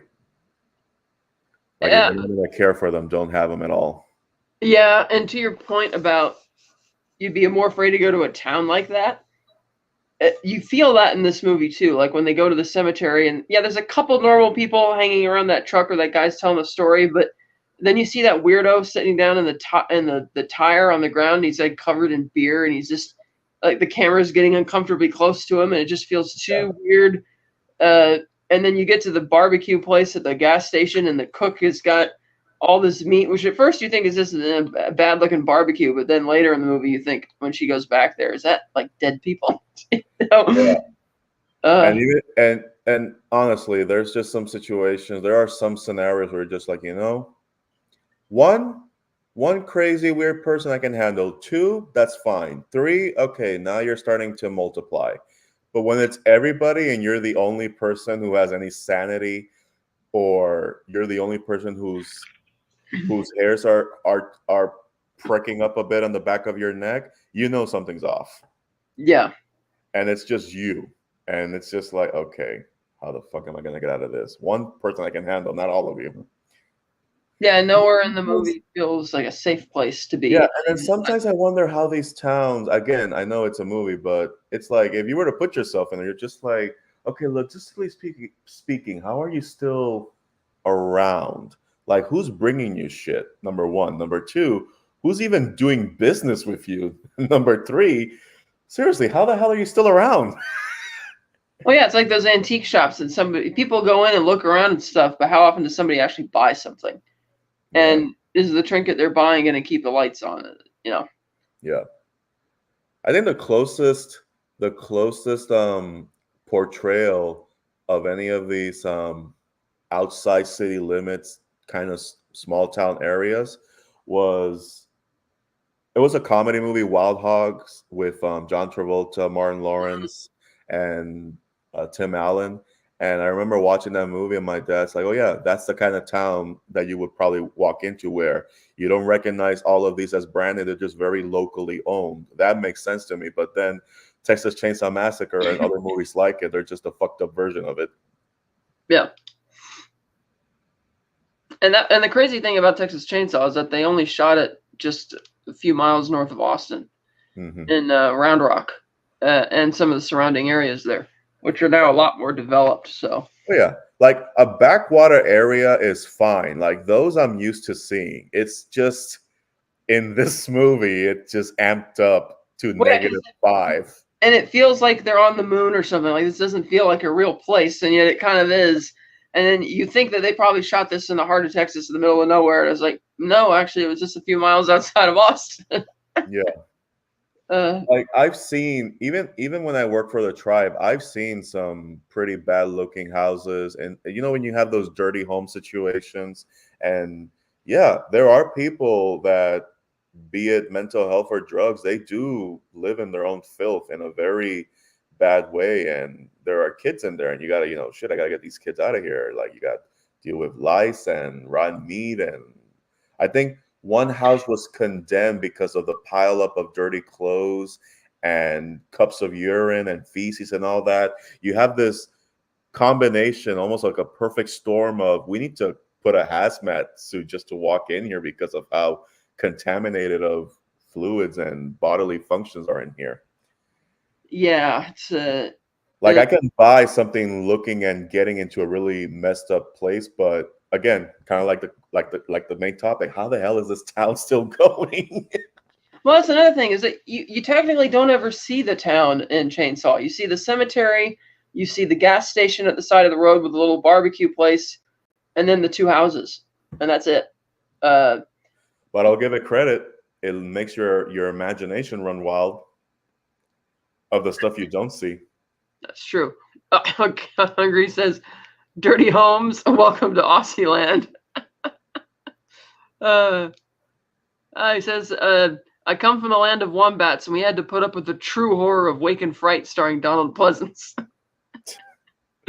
The only concern I have for in Australia down under is it feels like Monster Hunter down there with every single new creature you guys have. I'm just like, man, what are you guys feeding these things? Don't get me wrong, it's cool that you guys have like this pretty much Monster Hunter environment down there, but there are times where I'm just like, no, seriously, what the fuck are you feeding these things? I would really love to visit Australia someday. That's on my bucket list. You ever see that interview with Chris Hess where he's talking about how this pretty dangerous looking snake just walked into his house and he just grabbed it like it was nothing and threw it? I'm just like, okay, don't make that sound so naturally normal. But again, it's Australia, so if you grew around it, it is normal to you. So you're kind of used to it. But when people I think that's not just Australia, because he grew up on a ranch in northern Australia before he moved closer to civilization. Okay, then yeah, but it makes sense if you're in a ranch because you're more tied to the wildlife than you are the concrete jungle. Yeah, exactly. Like, I know a lot of my friends who grew up in the more rural areas of Puerto Rico, they're probably more used to the javelinas and the spiders and the coquis and the parrots than anything else. So they're partly used to it. They're not concerned with it. It's why there's always that one kid that has no problem grabbing an insect and just holding on to it, but there's somebody else because they're not used to it. Yeah. But I wonder if this movie inspired movies like The Hills Have Eyes. Huh? Would it be fair to say that this movie would have inspired The Hills Have Eyes? Yeah, because that feels very similar. It's another. It's the same thing, but with nuclear waste situation. Yeah, and that one doesn't have as much of a home movie snuff film type feel to it, but it's still. It's that same type of kind of idea. Yeah, like these people are just, because again, they're not in civilization either. They break down by the side of the road by some general store or whatever, and then they get preyed upon by these hill people. Yeah. But that's slightly different because, as we mentioned with Texas Chainsaw, the cannibal family do not go out of their way to find these people. In fact, when they go to the gas station, the cook tells them, or they ask the cook, "Hey, do you know where the Franklin Mansion is?" And they describe where it is. It's like, "Oh yeah, I might know something about that way, but now you kids don't want to go over there. You should just, hang out here. The gas will arrive probably later today, and you can keep on heading out to the city or wherever you want to go." So he warns them not to go to the mansion because he knows that, his place is right next door where Leatherface and all that shit is. And he doesn't want to deal with the stress of having to, prey on more people, because even when he finds the hitchhiker later that night, he gets mad at him for saying, "I told you to keep out of that cemetery," because they're trying to keep to themselves. And it gives you the impression with all those cars broken down that they're not going out of their way to prey on people. But as people stumble into their little world, they got to kill these people and shut them down before they bring the authorities out there. Yeah. Whereas in Hills Have Eyes, it's the other way around, where the tourists didn't do anything. The hill people just start preying on them. Yeah. I'm more familiar with the one that came after with the military squad versus the people in the hills. That's the one I remember. I like that one more because it kind of shows like, okay, yeah, I can see these people being able to fight back a lot better than tourists or a regular family because they have training. I think these days, sorry. Yeah, that's funny. Hungry says, "Don't ask about the spiders, buddy boy Ernesto. I've streamed for hours about it." Oh, I think I'm not ashamed to admit it. I think spiders are the only creatures on this planet that really annoy me just because they exist. Not that I would normally have an issue with them. It's just that after I saw arachnophobia at a young age, there's that scene where Jeff Daniels is trying to burn the spider with the aerosol, and the camera cuts to the eyes of the fucking spider, and it glares the eyes. As soon as I saw that, I could have I handled the whole movie as is, but the moment it got into the eyes, that's when my body says, "And you have a slight phobia." The box jellyfish is what you worry about, not the spider the size of my male hand or the snakes. Oh my god! Yeah. You see, yeah, he's like, we need an Aussie box of jellyfish horror monster film. To be honest, that actually might be kind of cool. Oh, sure. The thing you said about the spiders being as big as your male hand, yeah, maybe that's a pass for me. No, but the thing is that I can handle that. What I can't handle is the fucking eyes. That's the only thing. Yeah. And the snakes, I can handle a snake from afar, but again, once you go face to face with them, I'm like, why do you have those eyes? Why did nature design those eyes? Ash says, but spiders are so useful and truly fascinating creatures. Well, of course they are. Yes, Everything has a purpose, but can we get them some glasses at least? That was something else creepy in Chainsaws, that when they're exploring the old abandoned mansion, Kirk walks through one of the doors and he looks, and there's like a zoom up shot of what looks like a whole hive of, I don't know if they're gnats or there's something. Yeah. And it zooms in, and it's not even like a nest. It's like just a massive ball of these things buzzing around. They're not even buzzing. They're making these weird. It's so It's like, I don't know what it is. I just don't want any part of it. Yeah, I think eventually at some point I am gonna try to dare myself to face my fears and kind of like have a spider walk around my hand and palm and everything. And granted, a non-poisonous one. I'm not that stupid, but yeah, just give me the biggest tarantula you can find, one that's really not going to do anything to me, and just let it walk around me so that I can get used to it and get that shiver off my system. And then the same thing, I actually had a chance to get over my annoyance with snakes. I was at summer camp, and they brought an anaconda, not a big one, but like a general, let's call it junior anaconda. And they were allowing to put it on your shoulders and everything, and just get used to it. And I was scared out of my mind because I'm just like, no. But I also wanted to be like, you can do this. Just face your fears. And the moment they're about to put the damn thing on my shoulder, it was already time to vacate the cafeteria era because it was time to go home. I'm like, damn. I did touch the scales, though. That I can say I touched the snake scale. Hungry says the remake is, speaking of a decent bloody film, added some significant A-bomb testing elements, thus sci-fi elements. Yeah, for the Hills Have Eyes. Oh, yeah. That was 2006 for the remake. God, it makes me feel old. Ash says, used to be terrified of snakes until I worked at the pet store and met the sweetest ball python. She would chill with me all day, and I haven't been scared since. Exactly. Like, as long as you expose yourself to an element where it's fine, then you're good. But when you're exposed to it, like, say, like me, when I saw the Anaconda movie for the first time, then that's my only takeaway. Now, as far as sharks are concerned, yeah, that's going to take a lot more work. I might need a really strong cage. Yeah, but you know what's funny about that? You know how when you know that saying, they can smell your fear, and then finally you realize, oh, now I know what that saying means. It's that your body releases a secretion whenever you have your flight or fight response, and that's what the term "they can smell your fear" comes from. Right. Ash says, yeah, I don't mess with sharks. Well, I know you don't, but maybe I do. You don't know my life. Can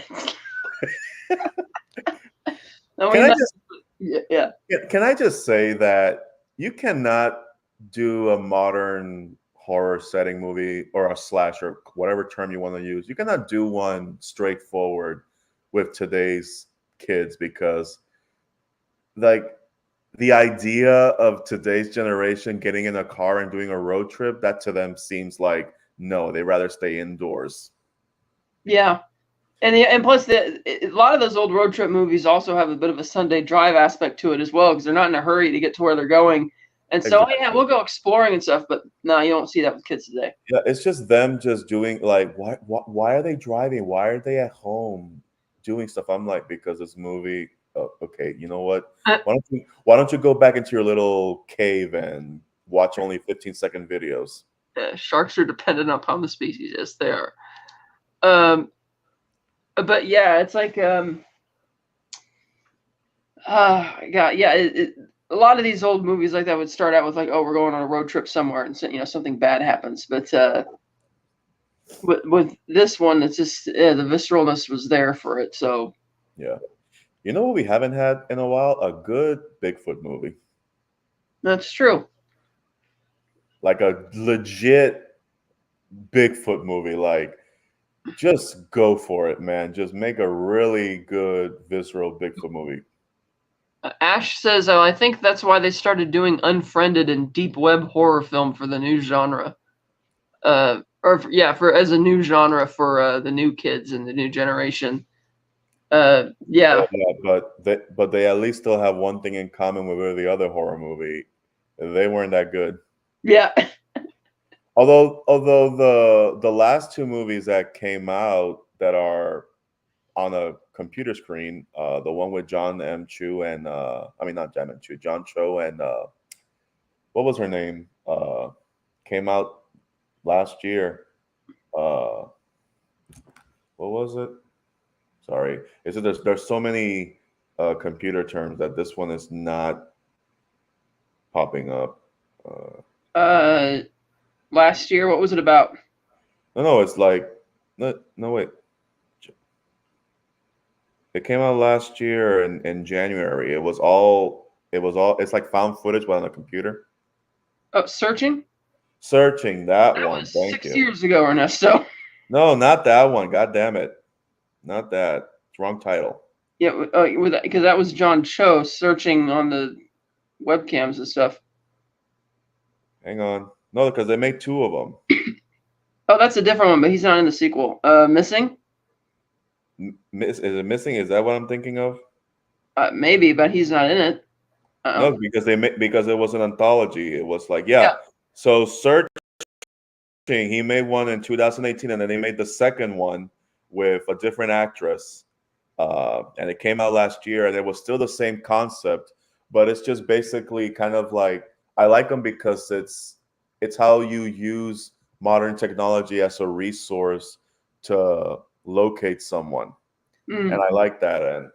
And yeah, people today can do that stuff on their own, and that's where the police tell you, yeah, don't do it yourself because then you're gonna get yourself killed. But yeah, I like those two movies as modern thrillers, not horror movies because they are thrillers. It's a mystery. Although you can tell that the filmmakers are biased because they all do them on Apple computers. Yeah.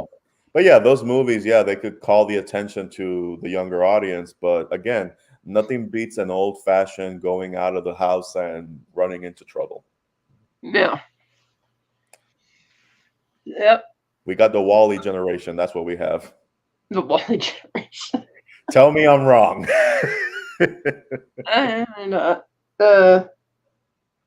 Let's see what else we got here. Let's see, I've shown off both my steelbooks for this film. I got this kick-ass dark poster that I haven't opened for this film. Not a lot of people are with us anymore. Let's see, we lost. We lost too many good people. Lost Bob Burns, art director, in 2005. Lost Jim Seedow, the cook, in 2003. Lost Paul Partain, Franklin, in 2004. Lost Marilyn Burns, who of course played Sally, in 2014. Lost Leatherface himself, Gunnar Hansen, 2015. Lost Toby Hooper in 2017. Yeah, they're just losing them. It just shows you just how long ago these movies were made. Yeah. Oh man, but it's so. And I think this is one of the only horror movies I can think of where you have a character like Franklin in it, who's just there to drive the audience insane and to drive the cast insane. Because Toby said he would start spreading false rumors amongst the cast to get them to get on each other's nerves, which is great. Also, he was a Jared Leto of his time. Yeah, but and that was just yeah, but that was great. I'm not sure if I have anything else to say about it. We've been going on. We did go off topic for quite a while when Rob was here, but it was an organic going off of topic. Oh, isn't that what makes a stream great? Just go off topic, but then the off topic is actually fascinating. It is. You know, I wanted to comment about when he was talking about AI and then talking about, I don't know, was it Rob or was it Ben who mentioned the cave paintings? Oh, Rob was mentioning the paintings. Oh yeah. As soon as he mentioned, I'm just like, don't give the hipsters any ideas, Rob. Oh God. They'll rely on cave paintings to be their new, they're going back to the old days of art and rejecting new. Yeah. To be different. Yeah. But no, I'm sure if I can just find the time and I can just rewind this and just see where you guys were talking about until I unceremoniously joined at the last minute. Yeah, Rob joined spontaneously 20 minutes into the video. Oh, okay, then. Damn, that's cool. Yeah. Yeah, I was at the gym and at the movies while you guys were doing all this. Yes. I thank everybody who's been here tonight. Ash, Hungry for Doctor Who, Phil, sorry your technical issues kicked in. Fidity, it's great having you here. Rob, of course, great guest. Cinema Gulp, absolutely wonderful. We also had a few other people, Bumpmaster Who, and let's see, we had Eugene Bird popped in very briefly, but he was here. Bird is the word. Yeah, the bird is a word. And it looks like that. Oh, and the Dead Man. Thank you very much, Dead Man. And thank you for the $2 super chat. That was very generous. In which he said, "Happy birthday, Rob." Because we got to keep that joke going. But yeah, excellent horror. A really great movie. Hungry says, "No hipster wank horror. No." Ash wants to know what's the next movie we'll be covering. Well, Ernesto and I have been covering the Penguin Show episode by episode. The first two we covered in one video. So episode 4 we'll be covering maybe on Monday or Tuesday or something. I'll be out on Wednesday, and you're out on Thursdays. So we can cover a movie, but we can do that too. We have to choose one. Yeah, I mean, I don't know if we really have much to say about Joker 2, come to think of it, to do a video on that. But I don't know, it will just be me and you mostly bitching. That's true. I mean, it'll be fun nonetheless, but it's like, yeah, well, you've already heard these talking points, let's just rehash them again. Yeah, and so, yeah, we talked about that enough at the briefly at the end of our Penguin 1 and 2 episode review. I have an idea, and I will be reviewing The Wolfman next as part of our horror series. I think that'll be next Thursday. Oh, well, sweet. You know what we can do? You can do that, and then we can do one where we review the Benicio del Toro Wolfman. That would be fun. We could do that. Yeah, we can do that, or we can hold off on it until the next one that comes out in January coming up. That's true too. It's up to you of how you want to handle that one.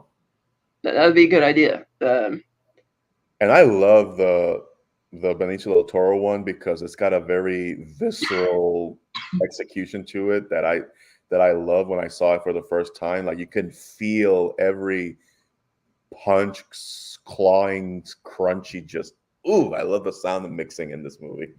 Yes. Now, if I can keep this going for just another 2 minutes, we'll hit 3 hours. I can help you there. We can also review Smile 2 when it comes out and talk about what our favorite chain curse horror movie is. And see if Smile 2 is just as bad as Smile 1. Oh, I like the first Smile movie. Oh, I thought that whole movie was built on jump scares. Not a single one worked for me, and it was a movie where the end of the first scene, you knew how the movie was going to end. Well, true, but Yeah. I think the reason why I liked the first Smile movie is because I kept raving about that first trailer and how it caught me off guard with the swinging head at the end of the trailer. Everybody in the theater was not expecting it, and you can hear screams just coming out of the mouth. I'm like, okay, I'm going to watch this movie just for that. Mm. It's kind of like when they promoted Cloverfield for the first time and we didn't know what the fuck it was. We thought it was another Godzilla movie, but then it turned out to be something else. Yeah. An underrated found footage monster movie. Mm-hmm. At least for me. Other people might think it's rated.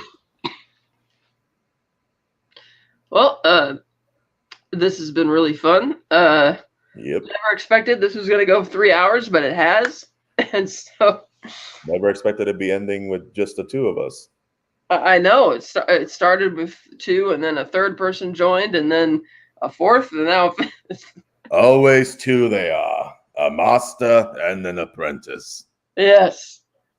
3 hours. Keep the numbers organic. Have a great night, guys. Yes, you too. Have a great night. Muy buenas noches, señoras y señores. Yes, absolutely. All right. And here we go. next time you go to Texas, just beware. Stay on the highway. And keep your distance. Remember, they're not... Yeah. Yes. Bye.